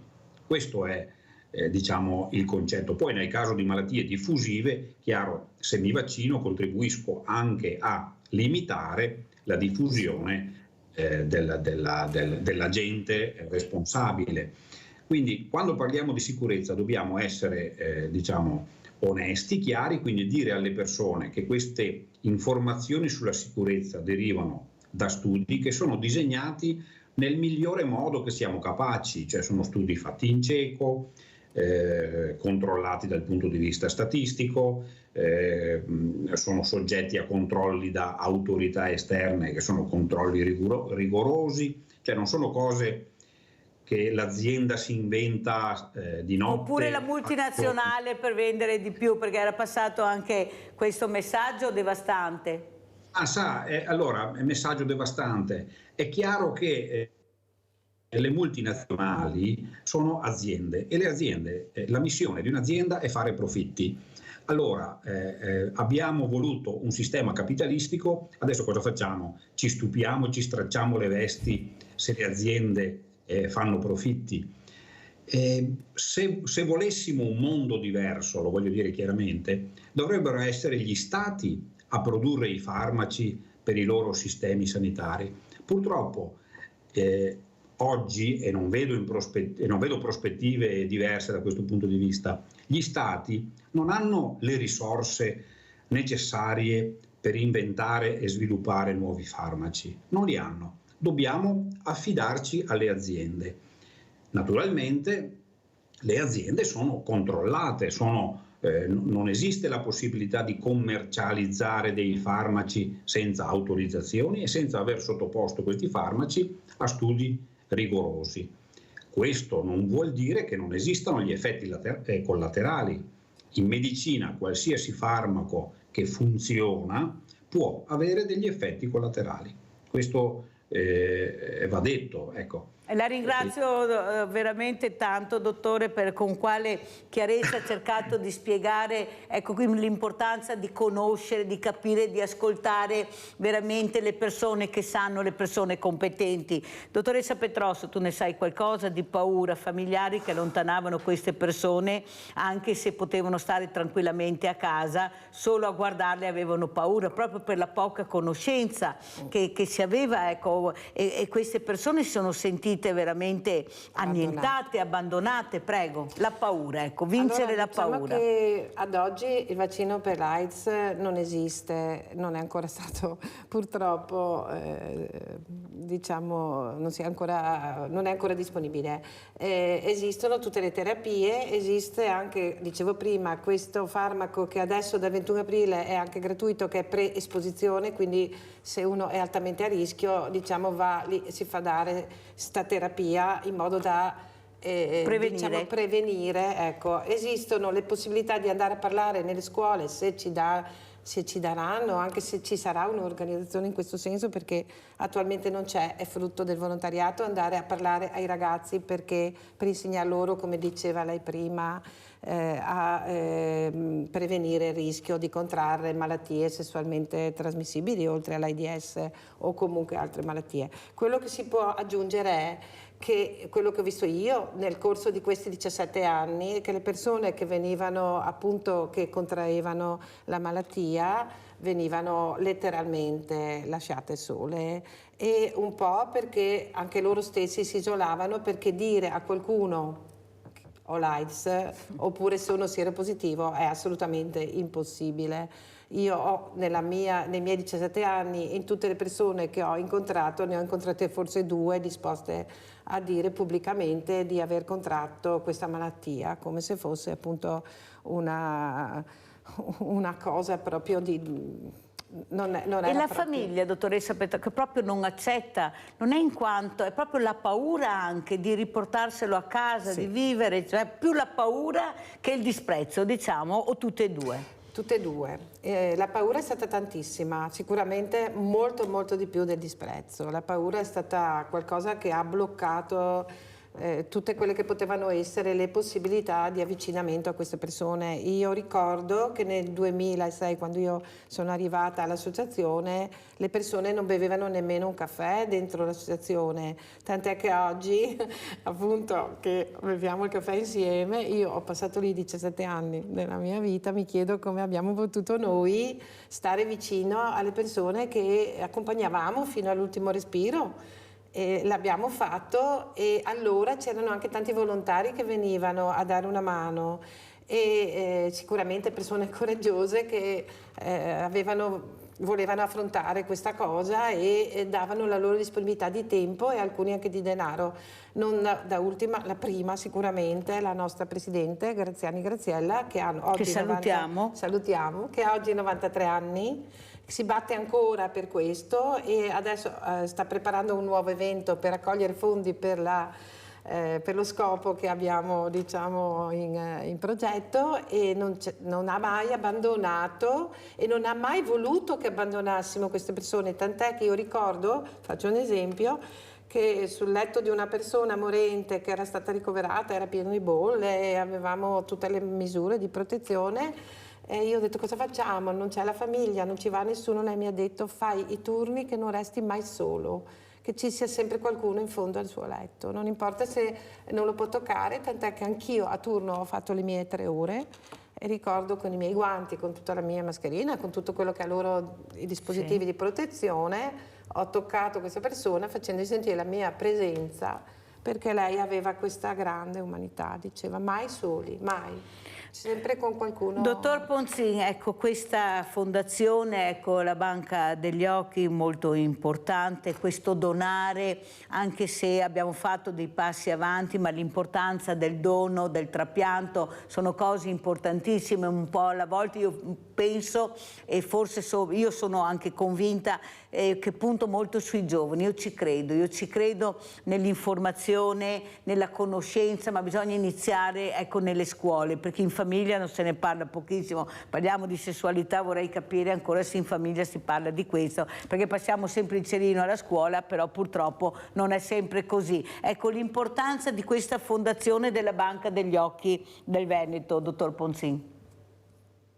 Ma vorrei parlare dell'importanza della fondazione, ma con riferimento a quello che lei diceva, e cioè il fatto di quanto sia importante comunicare e informare. Sono d'accordissimo con quello che è stato detto prima, cioè i giovani dovrebbero essere, diciamo, educati, e direi molto precocemente, a un approccio sano, sereno al corpo e ai comportamenti sessuali. Devo dire che in questo da una parte la scuola non dovrebbe essere lasciata sola, questo è un compito che spetta anche alla famiglia, ma mi verrebbe da dire anche la famiglia non dovrebbe essere lasciata sola, perché devo confessare che anch'io non ho trovato semplice gestire questo aspetto con i miei figli, quindi sono temi importanti, delicati, e se spesso i giovani di oggi ci sembrano leggeri o superficiali su questo, forse qualche interrogativo ce lo dobbiamo fare noi, sia sul tipo di vita che abbiamo impostato nelle nostre famiglie, ma anche sia sul valore che stiamo dando e sul ruolo che stiamo riconoscendo agli insegnanti a cui affidiamo i nostri figli per molte ore al giorno.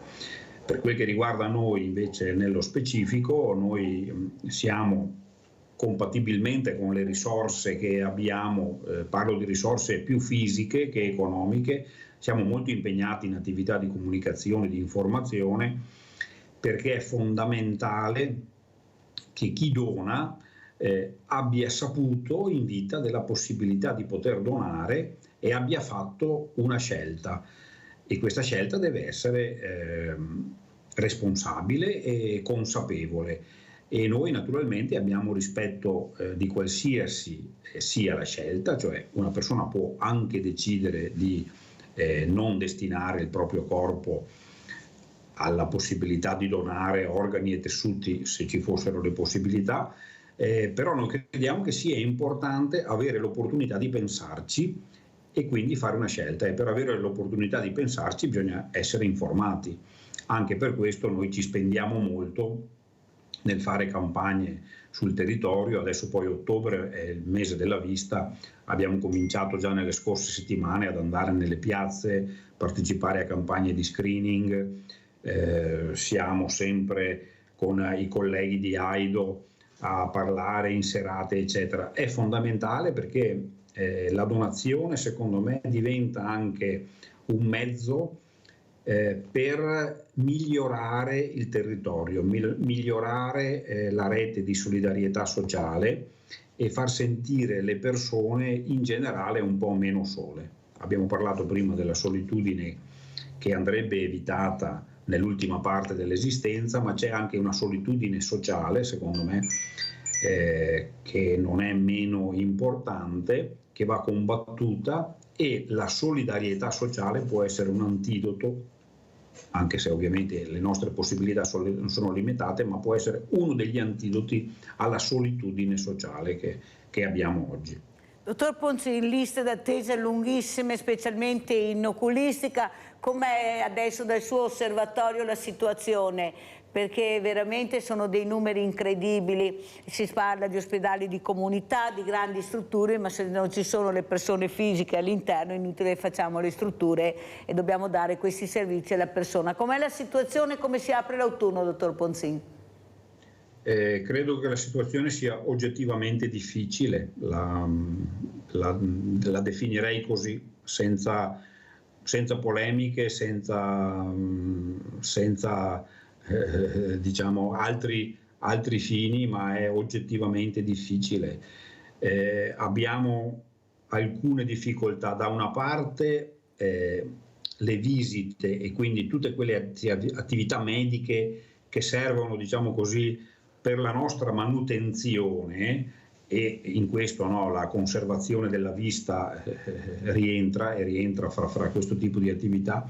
Queste attività programmate sono state bloccate ripetutamente dalla pandemia, e già una difficoltà che c'era prima è stata, diciamo così,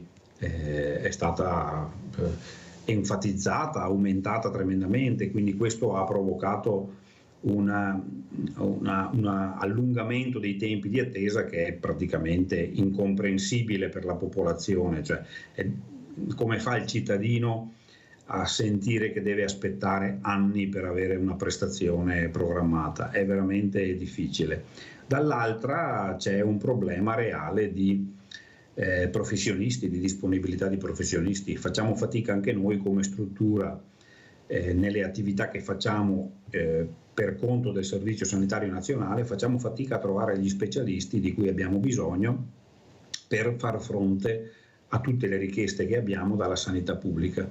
E questo perché un po' ci sono pochi specialisti, un po' ci sono poche risorse per pagarli, e un po' perché gli specialisti qualche volta sono migrati verso forme di assistenza privata che sono più remunerative e, dispiace dirlo, a volte più gratificanti dal punto di vista professionale.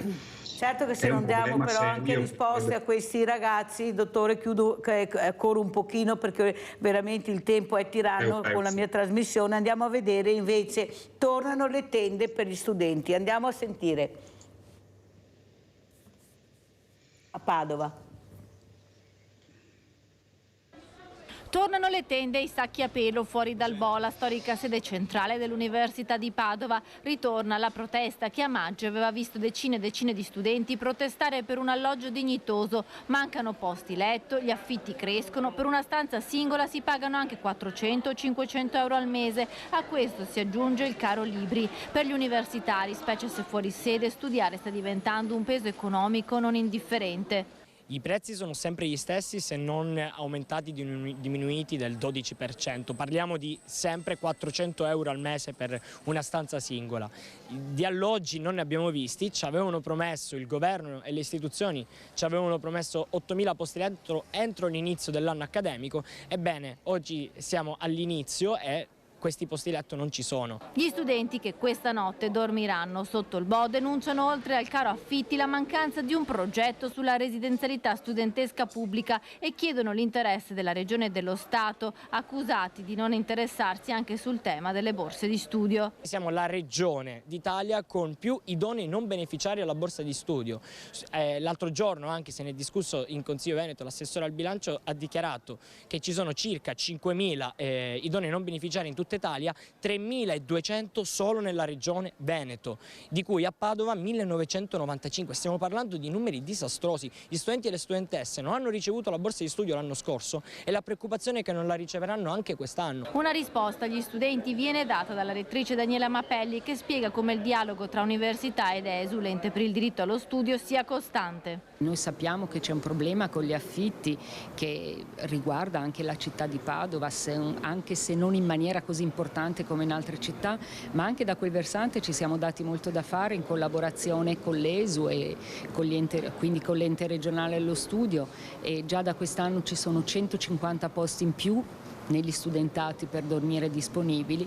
Entro la fine del 2025 in totale avremo più di 800 posti letto in più per gli studenti che appunto vorranno arrivare a Padova. I posti letto e quindi gli studentati non riguardano direttamente le missioni dell'università, ma noi ci siamo rimboccati le maniche, non ci siamo tirati indietro, stiamo collaborando veramente attivamente con l'ente regionale per il diritto allo studio proprio per andare incontro alle esigenze dei nostri studenti. Allora, sentiamo come commenta la dottoressa Petrosso, lei che vive anche questa situazione, che ha avuto anche questi ragazzi che hanno le idee chiare. Avete sentito, sì, come diceva il dottor Ponzin, abbiamo bisogno di professionisti, ma se andiamo di questo passo nessuno diventerà mai un professionista, le borse di studio non vengono pagate, stanze con dei prezzi folli perché hanno bisogno di studiare vicino all'università ma non si trovano. Io veramente mi domando, e hanno ragione di protestare, e come hanno ragione di protestare? Prego, dottoressa. Allora, io volevo aggiungere che la nostra grande, difficoltà, chiaramente, come sappiamo, è nata nel momento in cui è arrivata la pandemia, perché il primo che è sparito da noi, che veniva praticamente settimanalmente, poi ogni 15 giorni, è stato l'infettivologo, chiaramente, perché sono stati tutti richiamati in ospedale. Le infermiere stesse sono sparite, sono andate a fare vaccini e quant'altro, e che più si dica, e noi ci siamo trovati veramente scoperti da questo punto di vista. Sono spariti pure i volontari che non potevano più avere accesso alla casa alloggio, sono sparite pure le donazioni, e per 2 anni non abbiamo potuto fare eventi, non abbiamo potuto, quindi le case alloggio si sono trovate in condizioni, quasi tutte le case alloggio, non solo la nostra, in condizioni disperate, perché le risorse che tenevano in piedi la casa, che erano per lo più di donazioni, volontariato, sono sparite. Per cui i bilanci hanno cominciato ad avere delle difficoltà e siamo stati costretti a chiudere il servizio sociosanitario. L'accoglienza che facevamo di 9 persone in accordo con l'ULSS e altre 6 nella casetta per gli emarginati, abbiamo dovuto chiudere, lasciare a casa tutto il personale e di conseguenza adesso ci troviamo a reinventarci dei progetti per poter fare in modo che queste case vengano utilizzate e non vengano inglobate nella natura, perché lì c'è il Parco della Storga e men che non si dica, se le case non sono abitate, in qualche mese diventano tutt'uno, come lei forse sa, il Belfotrofio è tutt'uno con il verde, ormai non si sa più dov'è la... Capite com'è la situazione anche in certe zone della nostra città, ma soprattutto l'importanza di capire questi progetti, di essere vicini, ecco perché è un momento drammatico per voi, o sbaglio? È un momento drammatico per noi, diciamo che la Fondazione, con il fatto che il Presidente ha voluto fermamente, insieme con tutti gli altri volontari, chiamarla linea infinita, si augura che non finisca, e allora si pensa a dei progetti differenti per appunto utilizzare queste 3 case. Allora, i progetti che abbiamo in mente in questo momento e che sono già partiti sono progetti di abitabilità, e quindi diamo la possibilità di usufruire delle stanze a delle persone che sono in percorsi di integrazione avviata, cioè 10 anni, gente che lavora, che ha già il contratto a tempo indeterminato. Cito grandi aziende, se posso, non so, Benetton, Tognana, lavorano sti ragazzi e hanno necessità di avere un'abitazione, perché le agenzie private non danno casa a queste persone, chiaramente. Sono anche ragazzi a modo, io li conosco da molto tempo, non sono persone persone che creano problemi o difficoltà. Il problema è convivere assieme con queste, accettare. Esatto. Dottor Ponzin, come commenta allora il servizio che abbiamo visto, questi studenti che hanno il coraggio di manifestare, dire ma guardate che ci siamo, noi abbiamo bisogno delle borse di studio, abbiamo bisogno di case, di trovare affitti decenti, perché sennò i professionisti non li troveremo più. No, non so se andiamo avanti con questa situazione. Prego, dottor Ponzin. Come commentare? Certo che diciamo, le tende sono una forma di protesta, però la richiesta che c'è sotto è legittima. Noi dobbiamo incoraggiare gli studenti a studiare e favorire il fatto che specialmente poi i più meritevoli proseguano velocemente il loro iter di studi. Fare fatica a trovare una abitazione, un posto dove stare per diminuire il pendolarismo inutile e molto affaticante è già una brutta partenza, insomma, quindi non mi vengono in mente soluzioni nel breve. Credo che qua solo la politica possa, diciamo così, trovare delle soluzioni in modo da incoraggiare, non lo so, eventuali proprietari o che a mettere a disposizione le loro abitazioni, perché credo che ci sia una grande disponibilità di posti sfitti, solo che è una domanda che fa fatica a incontrare l'offerta per tutta una serie di ragioni. I proprietari hanno bisogno di sentirsi tutelati e chi ha bisogno della casa non può permettersi di pagare cifre che sono insostenibili. È un problemone grosso, direi. Però si deve andare avanti, si deve credere, andiamo a Padova e guardiamo questo servizio, nuovo polo universitario.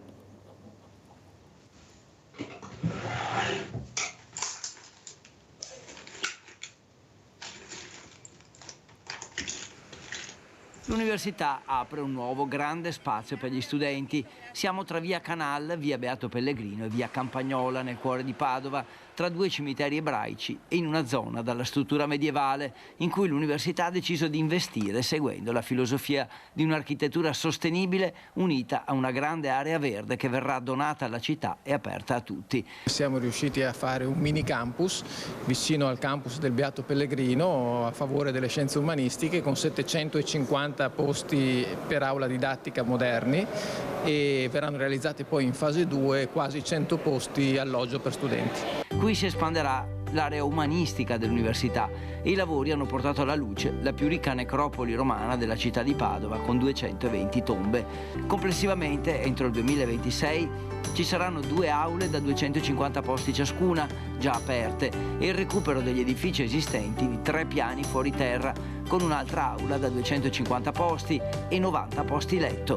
Questo è un intervento simbolico perché costituisce il recupero di una zona da tanti anni abbandonata. Questo è un fabbricato a zero emissioni, fatto con le tecnologie più moderne, diciamo, è fatto in legno con materiali naturali.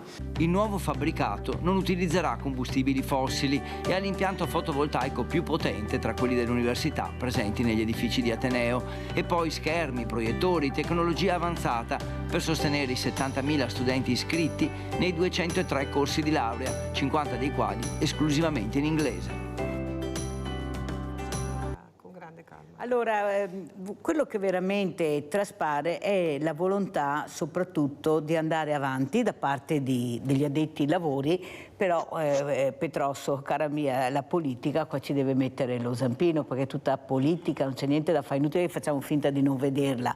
Allora se la politica è interessata a quel progetto, anche il sindaco a livello regionale arrivano i fondi, se la politica non è interessata a quel progetto può essere il più bello, il più bravo, il più buono di tutti, ma viene messo da parte perché il percorso è alternativo. Avete sentito con la pista da Bob cosa sta succedendo di tutto e di più, però sono soldi che forse dovrebbero essere impiegati in maniera diversa, visto che non è proprio necessario che ci sia anche questa disciplina, visto i numeri che ha e la devastazione che porterebbe, così lo dicono gli addetti ai lavori, ma siamo ancora in stand-by, mai dire mai in politica. Allora, cosa chiederebbe la nostra dottoressa Petrosso, perché ormai i tempi stringono anche per voi, cioè se non avete risposte cosa fate? Prego.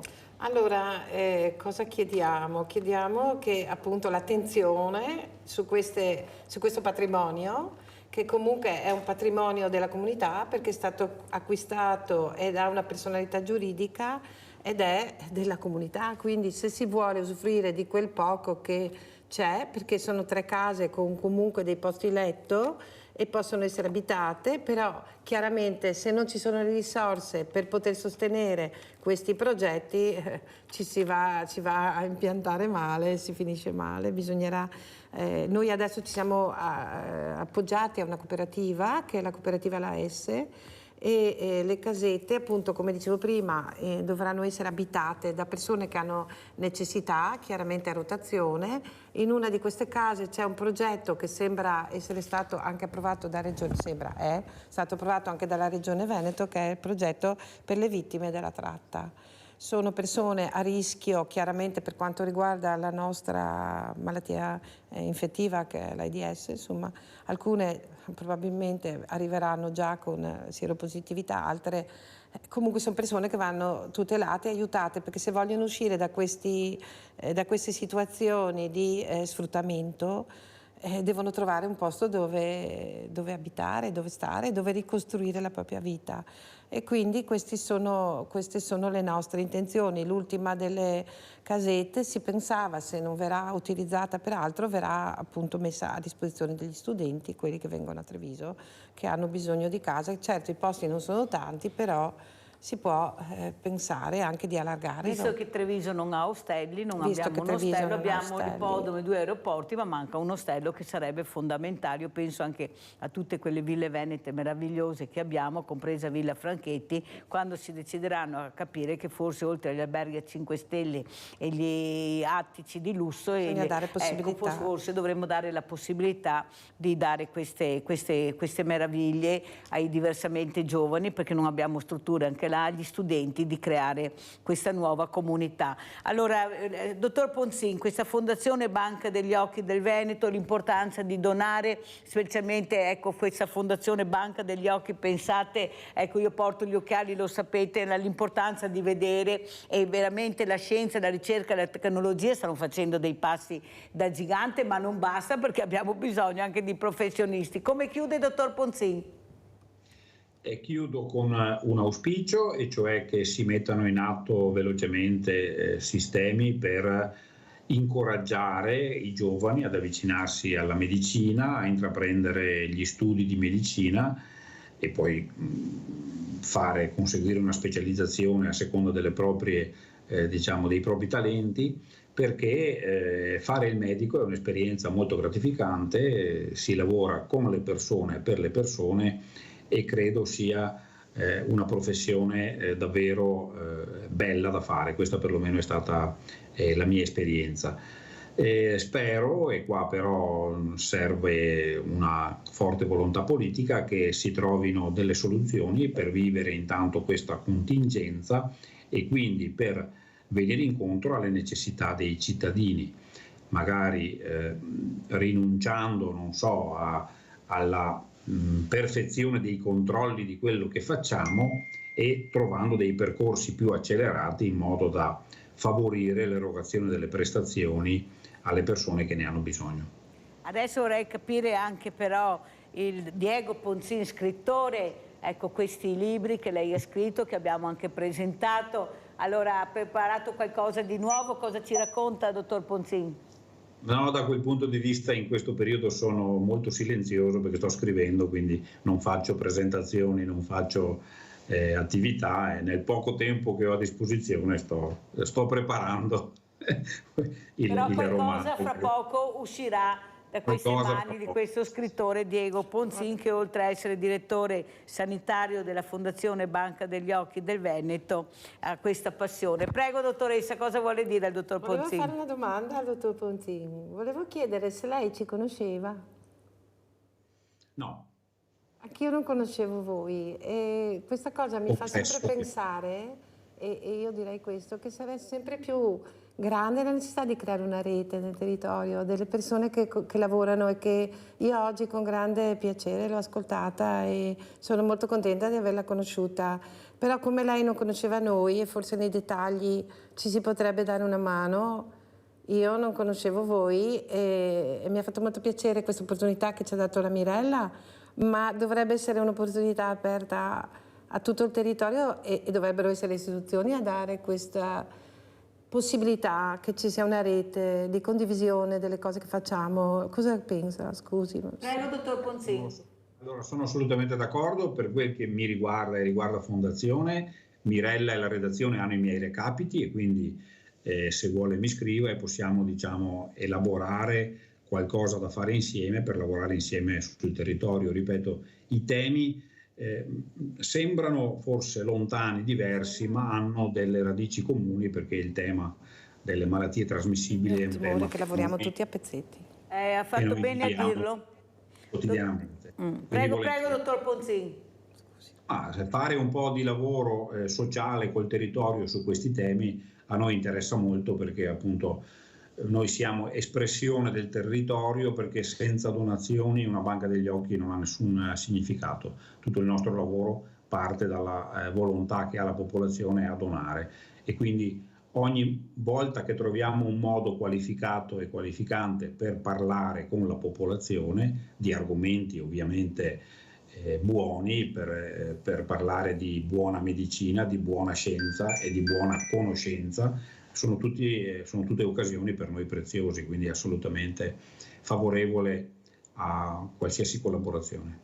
Ed è molto importante, perché è qua il problema grande che noi abbiamo, è fare squadra. Io vedo tantissimi tavoli, ma sempre addetti ai lavori. Io l'ultima volta ho ricevuto veramente una locandina molto importante che riguardava tutti, ma non c'era scritto entrata libera, e io ho dovuto portarla personalmente perché era talmente importante di quello che si parlava, però ci si dimentica sempre di invitare la popolazione, cioè gli addetti ai lavori, ma la popolazione non lo sa. Ecco, non si fa abbastanza comunicazione, questo è il grande dramma, per far capire che bisogna fare squadra e fare comunicazione. Come chiudiamo, dottoressa Petrosso, come ci saluta?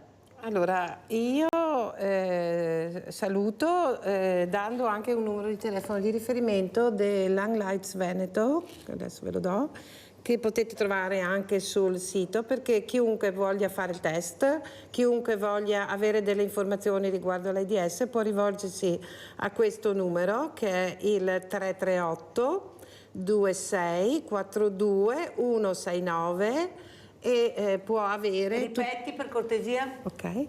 338 26 42 169. L'associazione Young Lights Veneto, a nome di Rodolfo Fuser, che è mancato, un grande infettivologo pneumologo, diciamo che dà la possibilità alle persone di fare il test. Il test è anonimo, è gratuito, può essere appunto effettuato in varie sedi e viene indicato dove, e c'è anche la possibilità di avere la terapia pre-esposizione piuttosto che l'aiuto psicologico, laddove si viene a sapere di essere positivi e quant'altro. Quindi questo è importante, noi appoggiamo l'Young Lights e continuiamo questa lotta all'AIDS. Grazie alla dottoressa Andreina Petrosso, consigliere Fondazione Linea Infinita. Grazie al dottor Diego Ponzin, direttore sanitario Fondazione Banca degli Occhi del Veneto. Pubblicità.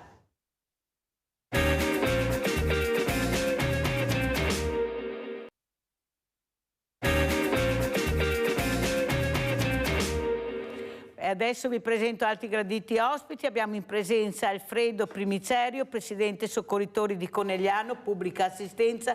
Grazie Primicerio di essere qui con noi. Abbiamo collegato anche Massimo Brini da Lignano Sabbiadoro, consigliere al turismo di Lignano. Buongiorno Brini, grazie di essere qui. Buongiorno Mirella, buongiorno.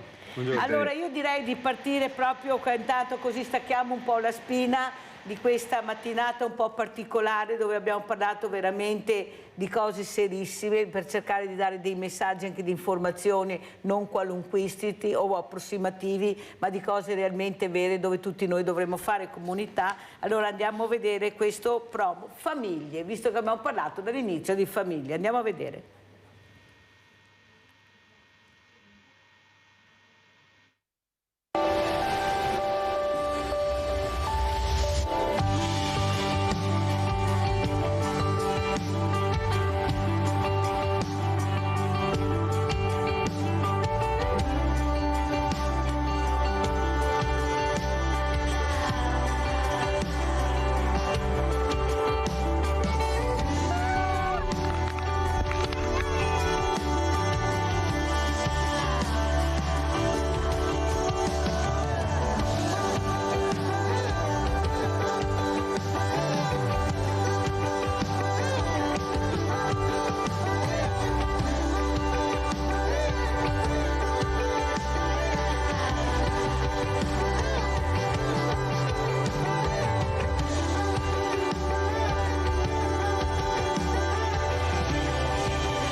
Allora, il divertimento, questa estate che non finisce più, siamo a ottobre, sembra di essere a luglio, meglio di luglio e agosto. Cosa ci racconta Brini e com'è la situazione?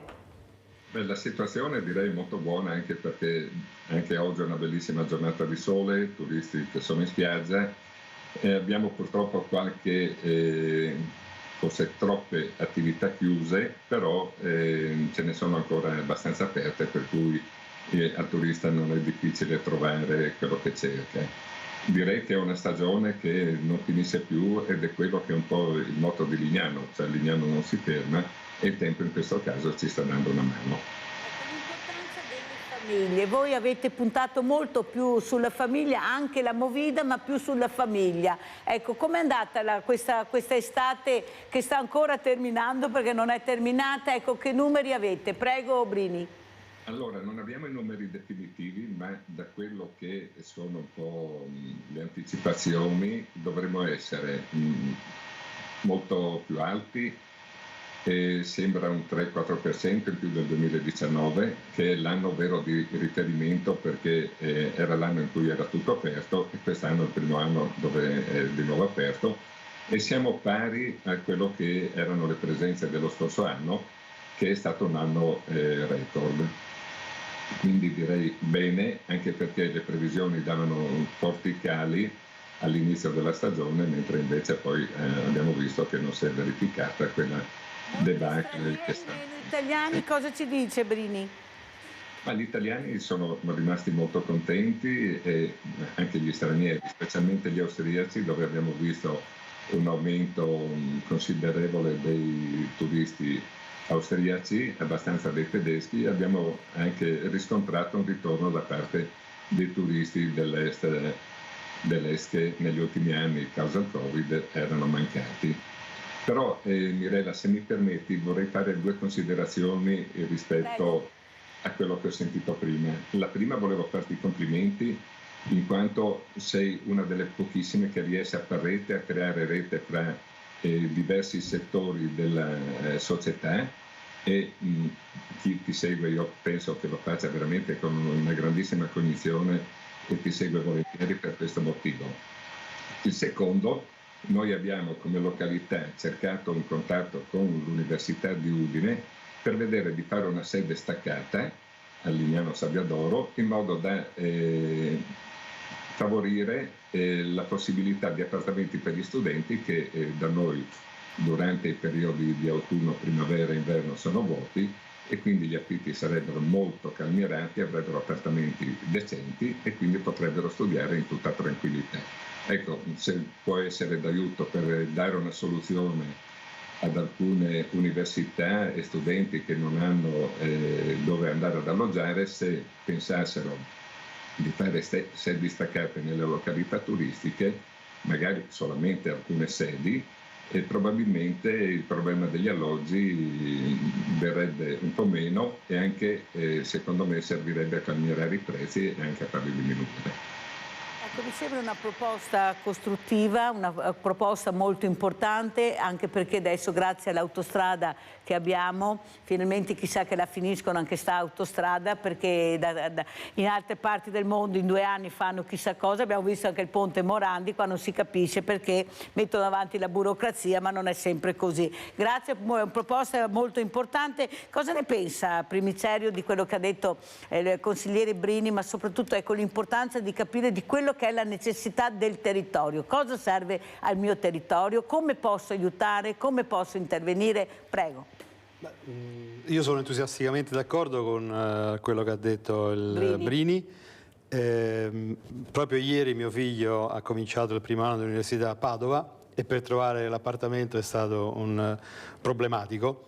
E quindi questa mi sembra un'idea geniale, perché a Lignano ci sono tantissime case che sono sfitte durante l'inverno, quando i ragazzi studiano, ed estate poi affittano, quindi è una di quelle soluzioni che io chiamo win-win: vince il proprietario di casa che ha un introito e vincono pure gli studenti poveracci che non devono stare nelle tendopoli o nelle baracche dove purtroppo sono costretti a stare molto spesso. È un'iniziativa, credo che senz'altro lodevole, penso proprio che da portare avanti? Assolutamente sì, assolutamente sì. E forse Lignano e anche altre località che poi probabilmente si seguiranno questo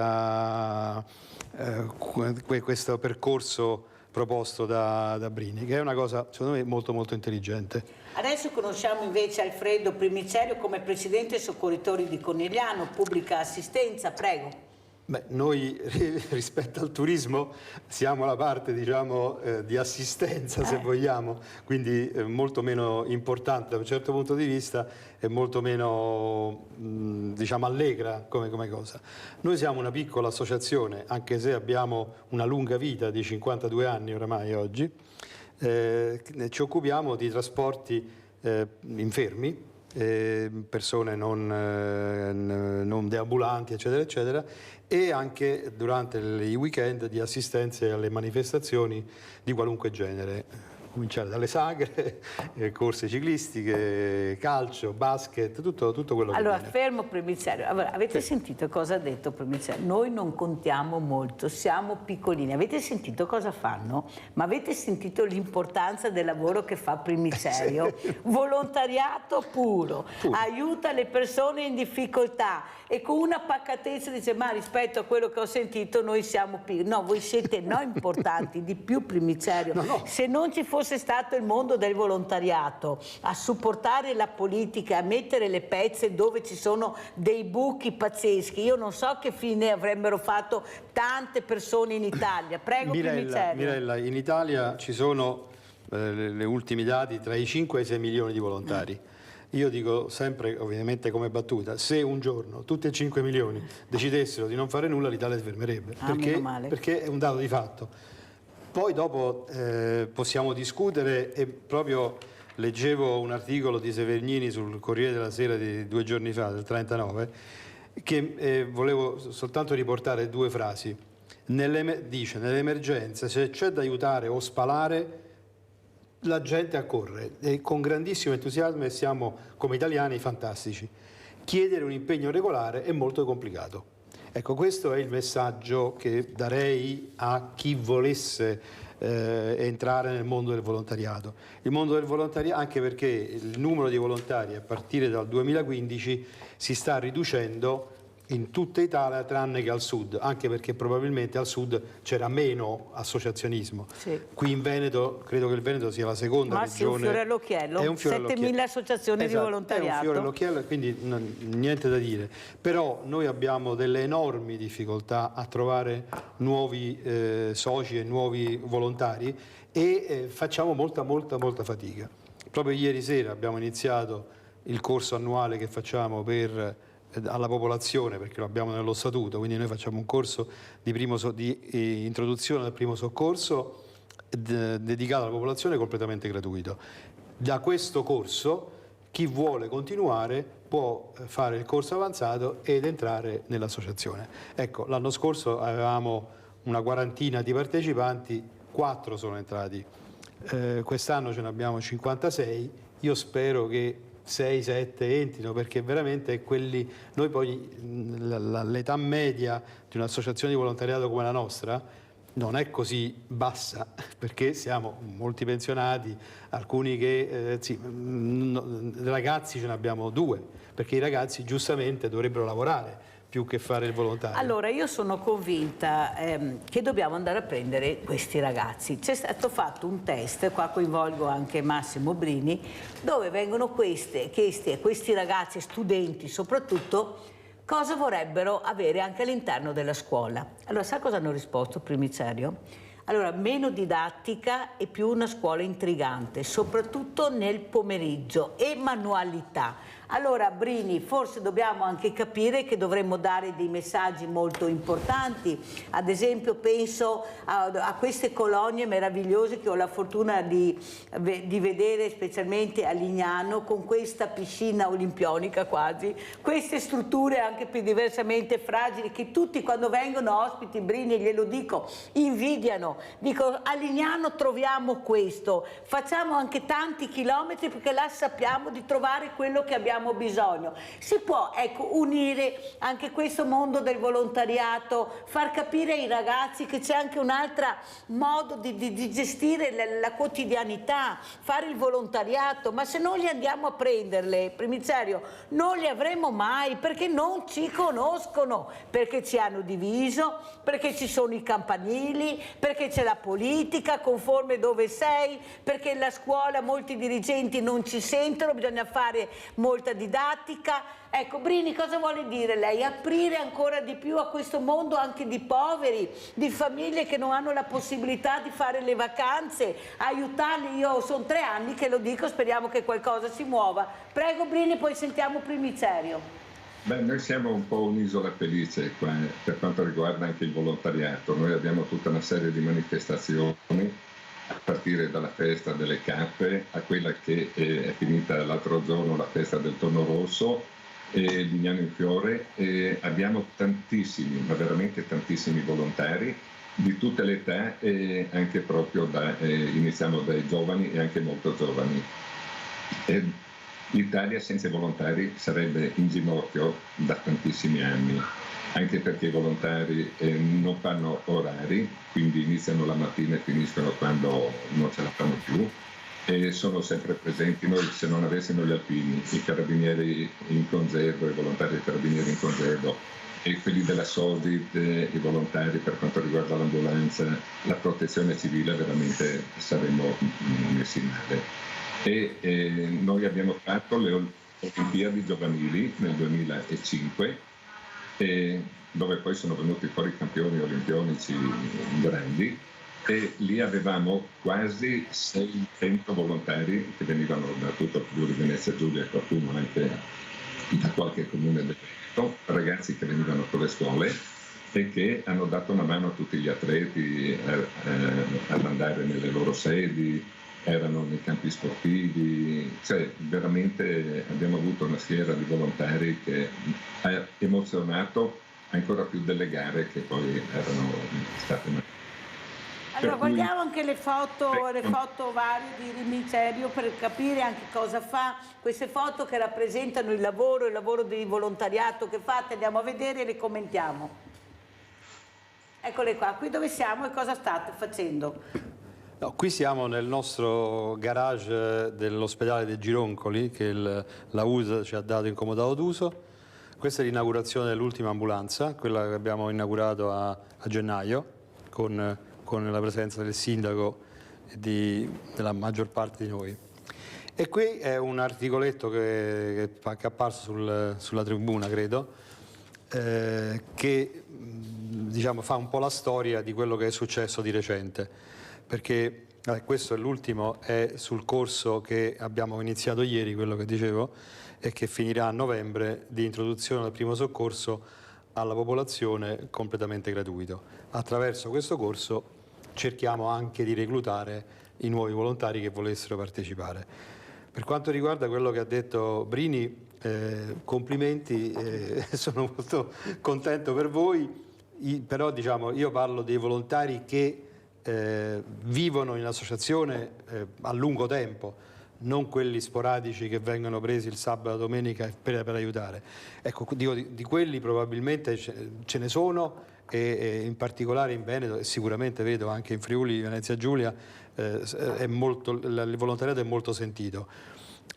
Facciamo più fatica a trovare quelli che invece danno un impegno un po' più costante quasi quotidiano, diciamo, purtroppo, perché bisogna quasi quotidiano, forse no, ma perlomeno fare due servizi a settimana. Ecco, questa è una cosa. Guarda, io ho un'associazione e io ho bisogno tutte le settimane. Io, se non avessi questi volontari che ringrazio tutti i giorni, ma si rende conto, tutti i giorni riesco a riempire l'Emporio Solidale, il Parco dello Storga con gli orti sociali e Ville Margherita con i laboratori, le mostre. Sono loro che danno, però come dice lei io avrei piacere di far partecipare, e qua vorrei toccare anche un tasto anche con Brini, ecco, queste realtà che abbiamo nel territorio e che facciamo fatica a impiegare, che sono queste nuove figure che arrivano, che sono chiusi in recinti terribili, dobbiamo tenerli 18 mesi anche pagandoli perché costano e senza far niente. Ecco, forse anche qua Brini dovremmo intervenire in maniera diversa, come ha detto il sindaco di Venezia Brugnaro,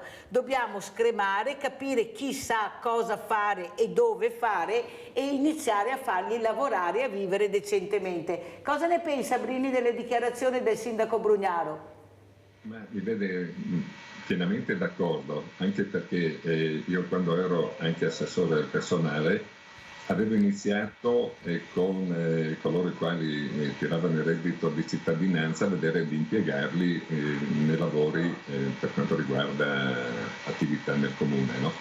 Praticamente le regole ti davano l'impossibilità di tenerli, perché avevano delle regole per quanto riguardava i pesi, che non potevano alzare più di tot chili, che non potevi fargli fare più di 18 ore alla settimana, non potevi, e dovevi dargli tutto l'abbigliamento, dopo se non si trovavano bene potevano cambiare, e quindi praticamente era più il tempo che perdevano i nostri dipendenti a seguire quelli che prendevano il reddito di cittadinanza, che praticamente non contribuivano a lavorare per niente, e quindi o gli si impiegano bene e magari gli si dà un ulteriore aiuto, o se no è meglio fare con i nostri.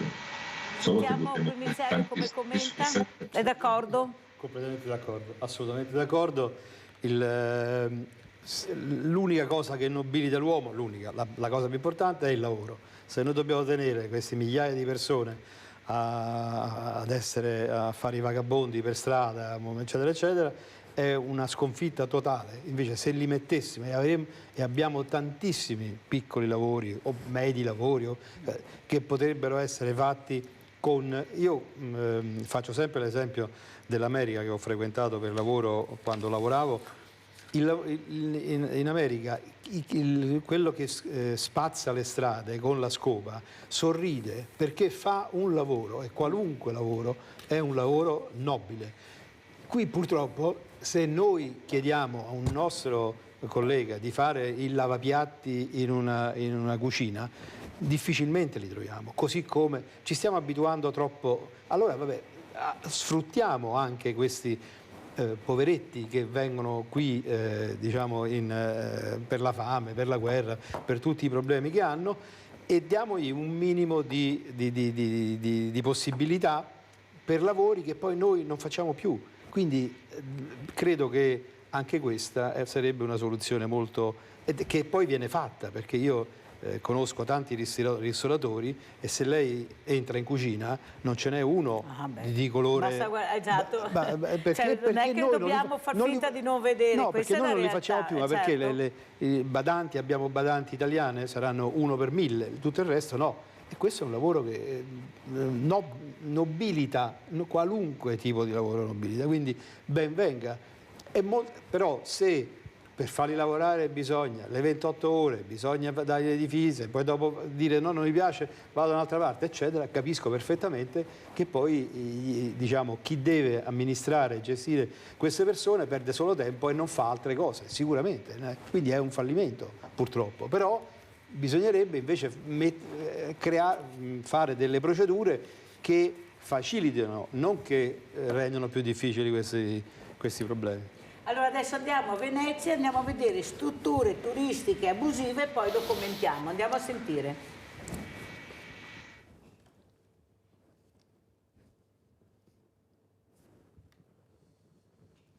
Dall'avvio nel luglio 2022 del piano operativo Back in Venice, attraverso l'utilizzo del sofisticato software per identificare strutture ricettive non in regola, grazie alla collaborazione tra Guardia di Finanza, Polizia Locale, incrocio dati con la Regione, ne sono state scoperte 134 completamente abusive. L'altra grande novità è che in precedenza questa attività era focalizzata esclusivamente sul centro lagunare e su Mestre e che invece per l'estate 2023 è stata estesa a tutte le principali località balneari turistiche della provincia, quindi da Caorle, Bibbione, Jesolo, Cavallino Tre Porti fino a Eraclea fino ad arrivare a Chioggia. Il caso più eclatante riguarda un B&B a Venezia che ha omesso dichiarazione di ricavi per oltre €500.000 e IVA dovuta per oltre €156.000. I militari inoltre hanno ricostruito ricavi non dichiarati per 2 locazioni pari a €209.000, mentre in un terzo caso è stato individuato un B&B con ricavi non dichiarati per oltre €79.000. Tutte le strutture interessate risultano gestite da residenti in città e qualcuno ha anche provato a fornire spiegazioni alquanto singolari. C'era un locatore che aveva omesso di mettere la targhetta e insomma fa ricorso dicendo che lui avrebbe voluto tanto metterla ma il condominio non gli ha consentito di farlo. E allora noi, per carità, fidarsi è bene, non fidarsi è meglio, e abbiamo detto esibisci il verbale di condominio e capiamo la situazione. Leggendo il verbale di condominio è venuto fuori che il soggetto era il proprietario di 2/3 del valore condominiale e che presiedeva l'assemblea e ha proposto lui stesso di respingere l'autorizzazione. Diciamo una giustificazione simpatica.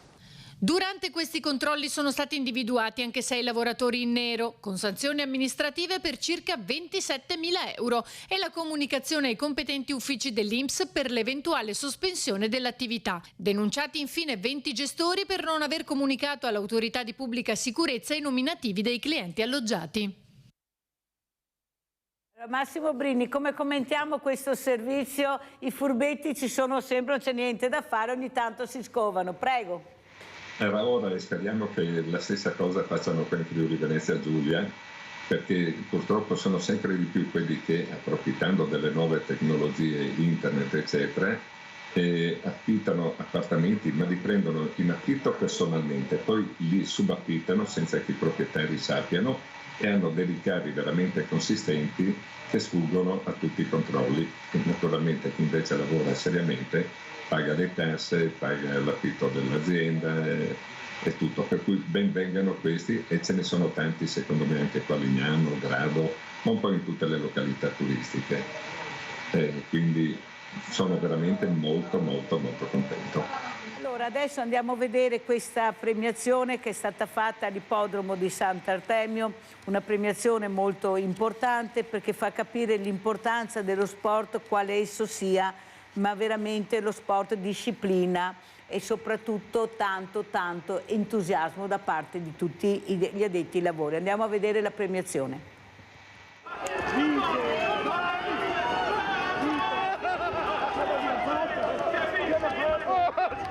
No, davvero? Ha vinto? Che gioia! Le corse al trotto gentleman nella prima giornata, il Gran Premio Città di Treviso nella seconda, i cavalli, lo sport, l'inclusività. L'ippodromo di Treviso ha fatto da sfondo ideale a Sport Senza Barriere, la manifestazione che ha avuto come motore Mirella Tuzzato, dimostrando di essere un contenitore accogliente per la cittadinanza, con un'attenzione particolare alle necessità dei più fragili. Estremamente positivo il bilancio della 2 giorni di iniziative. Sono molto molto felice di vedere questa affluenza di pubblico che ha bisogno di essere capita, incoraggiata e amata.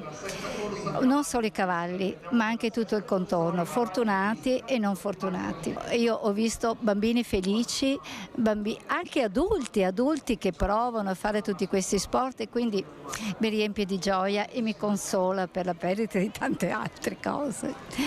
È un'occasione per coniugare lo sport, diciamo, agonistico, le competizioni di trotto, le corse di trotto, con una parte invece di promozione che invita i ragazzi e le ragazze, le famiglie a portare i figli e le figlie a fare sport.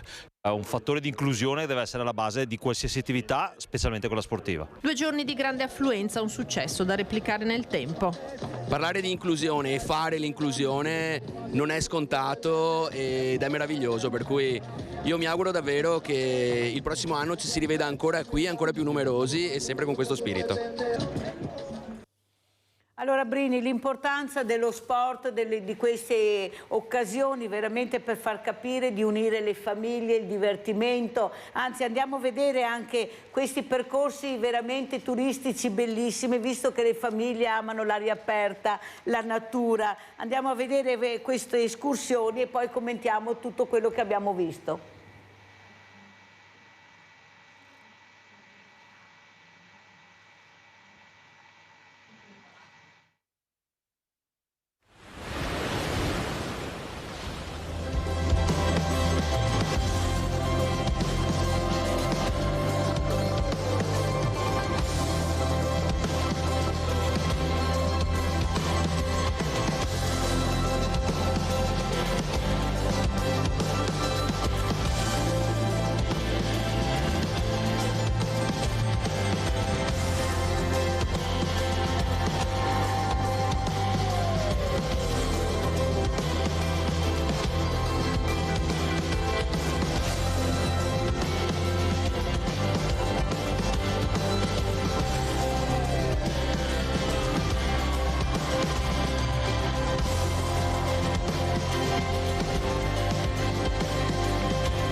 Allora Brini, come commentiamo sia questa meravigliosa storia che abbiamo vissuto all'Ippodromo di Treviso con questo sport senza barriere sabato e domenica, sia questi percorsi che abbiamo in queste località turistiche, tanto è vero che sono molto gettonate le pinete, prego. Era il 1999 che ho avuto la fortuna di conoscere Daniele Scarpe e sua moglie Sandra Truccolo, che campioni, uno olimpico di canoa e la Sandra Truccolo campione paraolimpica di tiro con l'arco, ed erano venuti in Z-Tour, che adesso è Bell'Italia, e parlando del più e del meno ci hanno dato tutta una serie di informazioni per cercare di fare tutta una serie di attività e strutture per tutti, e da quella volta come amministrazione comunale in toto, anche quelle che sono venute dopo, abbiamo imparato a ragionare in maniera differente e quindi abbiamo iniziato a costruire dei parchi per i bambini, per tutti, compreso anche gli ipovedenti, i giochi che possono essere utilizzati da tutti. E Bell'Italia è una struttura dove possono e ospitano tantissimi atleti paraolimpici, e tutta la località piano piano si sta attrezzando e si è anche già parecchio attrezzata per accogliere tutte le persone. E quindi non parlerei più di diversamente abili, ma di tutti in generale, e questo ci fa veramente molto piacere, perché era soprattutto anche il mondo del volontariato. Ma ci racconta cosa è successo con il nostro Marcello Mastroianni in questo pezzo di spiaggia libera?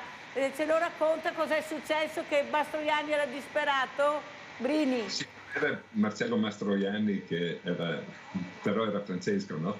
Ma il problema lì è che nelle spiagge libere il materiale va portato la mattina e va portato a casa la sera, e lì purtroppo lasciavano il materiale fisso, ogni tanto fanno il controllo su segnalazione di qualche turista che si trova magari sempre occupata la spiaggia da chi non rispetta le regole, no?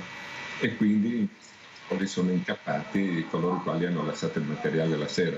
Però come te io ho grandissima stima per Mastroianni, guai se non ci fosse, bisognerebbe inventarlo, e quindi mi dispiace che lui abbia avuto questa, sì, neanche lui perché lui era a posto, ma diciamo che molti frequentatori della spiaggia dei Cani abbiano visto il materiale portato via, ma ci sono delle regole che volenti o nolenti bisogna rispettare.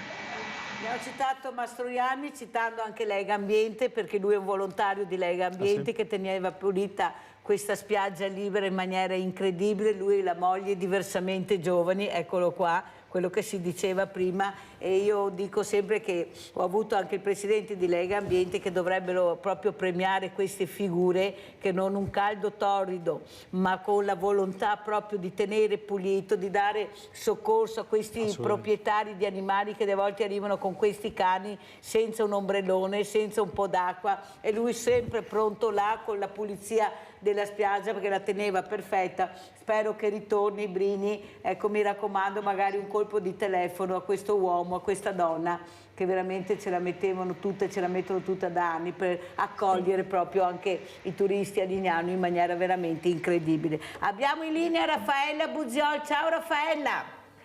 Ciao Mirella e grazie per questa bella trasmissione di oggi. E colgo l'occasione per ringraziare il Friuli Venezia Giulia, il referente, perché in quella regione in qualche modo noi, famiglia speciale, abbiamo sempre trovato delle risposte, e perciò un grazie dal cuore. Grazie a chi rappresenta il volontariato a fianco a te, perché veramente se non ci foste voi, molto spesso noi famiglie speciali non ci sentiamo dentro alla società e al territorio, però adesso c'è una persona speciale che vuole dirti una cosa. Ciao! Ciao! Ciao! Grazie mille! Cara! Sabato, domenica, bellissima! Ciao Lisa, cara, ti ringrazio veramente di questo saluto, mi fai veramente commuovere, guarda, perché ho capito che forse, come si parlava prima, Primicerio, stai in linea Lisa, anche Raffaella per cortesia, sì. Ecco, le fragilità hanno bisogno di sentirsi normali, di vivere le stesse emozioni che vivono i normodotati, che vivono tutte le persone, e soprattutto essere chiamate per nome e cognome, non con un aggettivo che non li qualifica, anzi li squalifica, e loro questo lo sentono. Raffaella, come mai questa sorpresa e come mai Lisa è a casa, non è a scuola? Lisa ha una malattia, ha una disabilità, si chiama disprassia. Lei ci vede, ci sente, ma non parla. Purtroppo la scuola è iniziata per tutti e a lei è iniziata a volte qualche ora e molti giorni non è proprio iniziata. Oggi ancora siamo a casa, come siamo stati a casa venerdì, come siamo stati a casa sabato e tanti altri giorni, perché lei ha bisogno dell'esperto LIS e ancora gli uffici vari, il sistema vario non ha capito, nonostante, tu lo sai, le mie, come dire, la mia testardaggine. Però per fortuna c'è stato Mirella che sabato e domenica, con questi infiniti volontari, con queste infinite persone che hanno dato questo momento di felicità, Elisa ha visto i cavalli correre ed era felice. Elisa ha sentito la musica, ha visto la danza, e te non hai idea che felicità. Quindi ragazza felice e mamma e papà felici. Ragazza felice, famiglia felice. Allora Raffaella, guarda cosa ti faccio vedere, che tu lo conosci benissimo. Andiamo a vedere giochi senza barriere, ragazzi che dipingono, e poi commentiamo. Rimani in linea Raffaella? Va bene.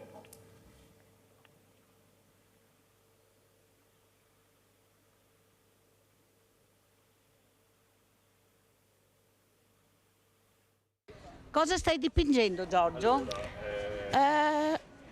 Non lo so. quello che salterà fuori, ma i colori che hai scelto quali sono? Rosso e blu? No, rosso, giallo e argento. Rosso, giallo e argento. Come mai hai scelto questi 3 colori?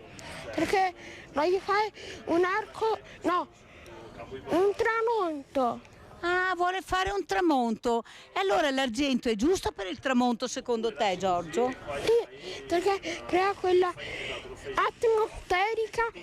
atmosfera di tramontare.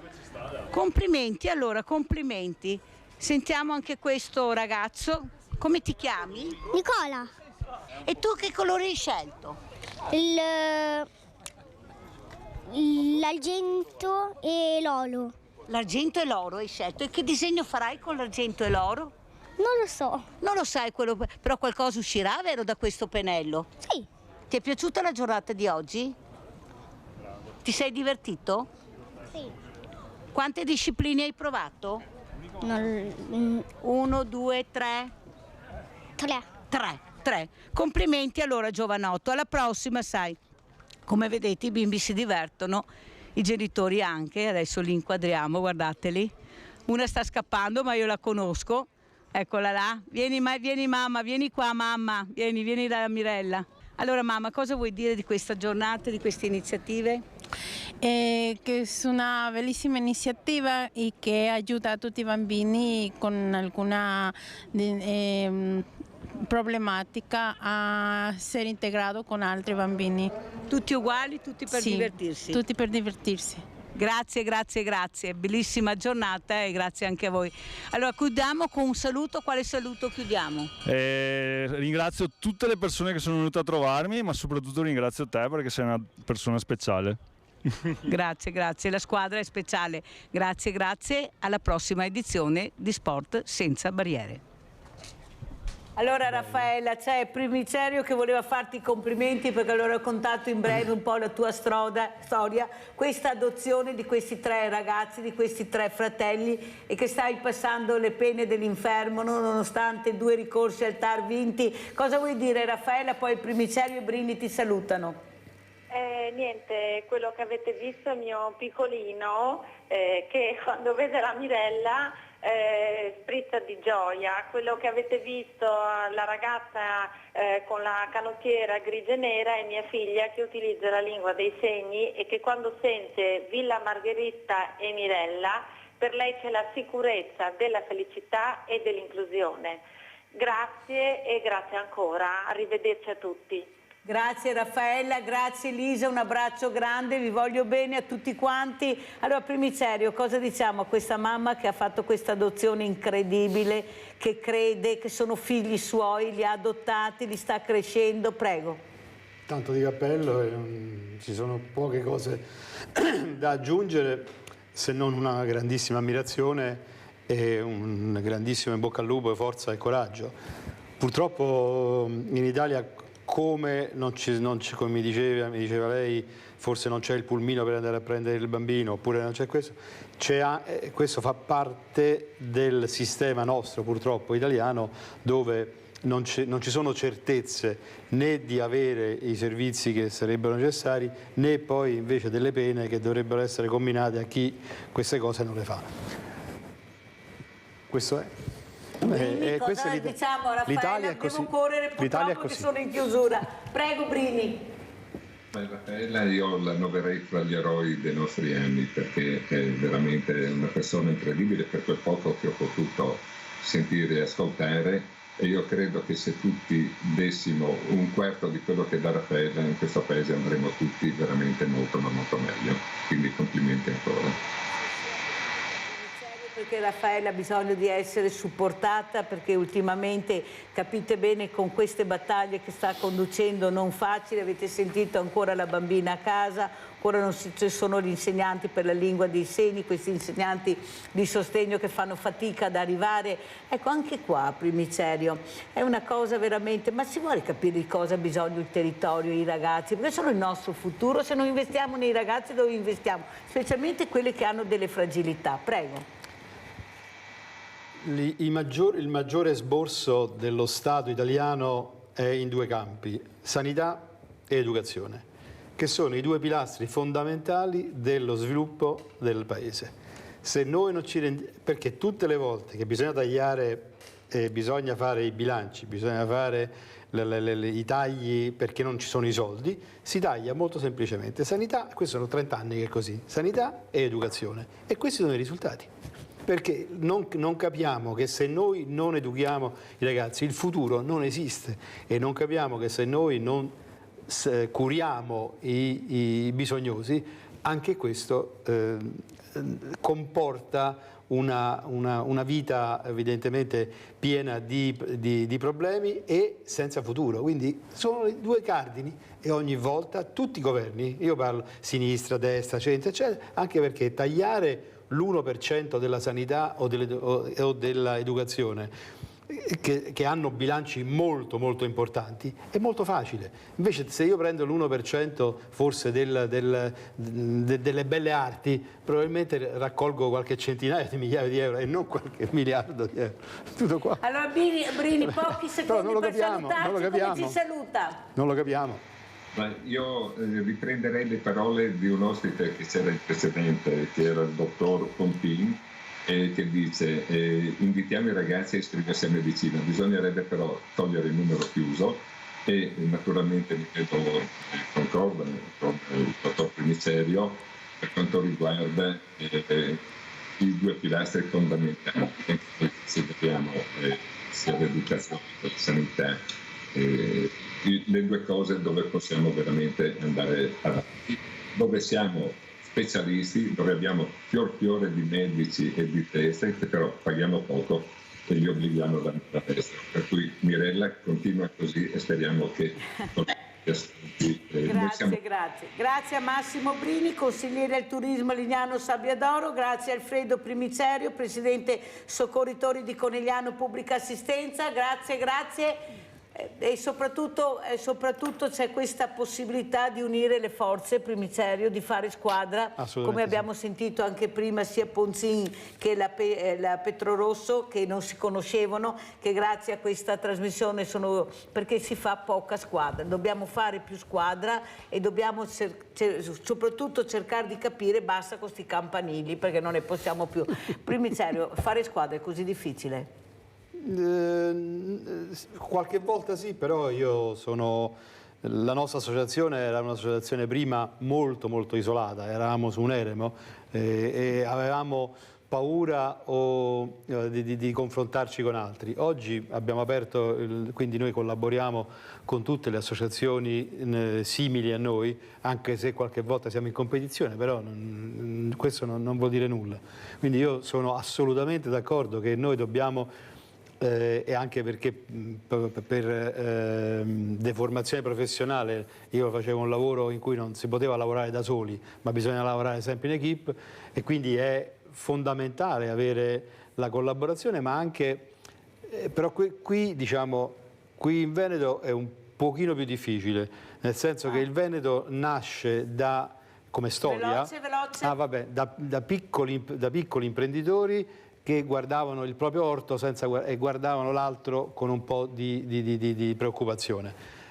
Stiamo evolvendo, però il fare squadra aumenta sicuramente la forza di fuoco in qualunque iniziativa. Però erano degli illuminati perché facevano le case per i loro operai, quelli che non si fa più adesso. Bravo. Ecco, avevano la quinta elementare, sono diventati tanto dei capitani di industria, però facevano le case per gli operai. Grazie ad Alfredo Primicerio, presidente Soccorritori di Conegliano Pubblica Assistenza, grazie a Massimo Brini, consigliere al turismo di Lignano Sabbiadoro, e non solo, la posta di Mirella.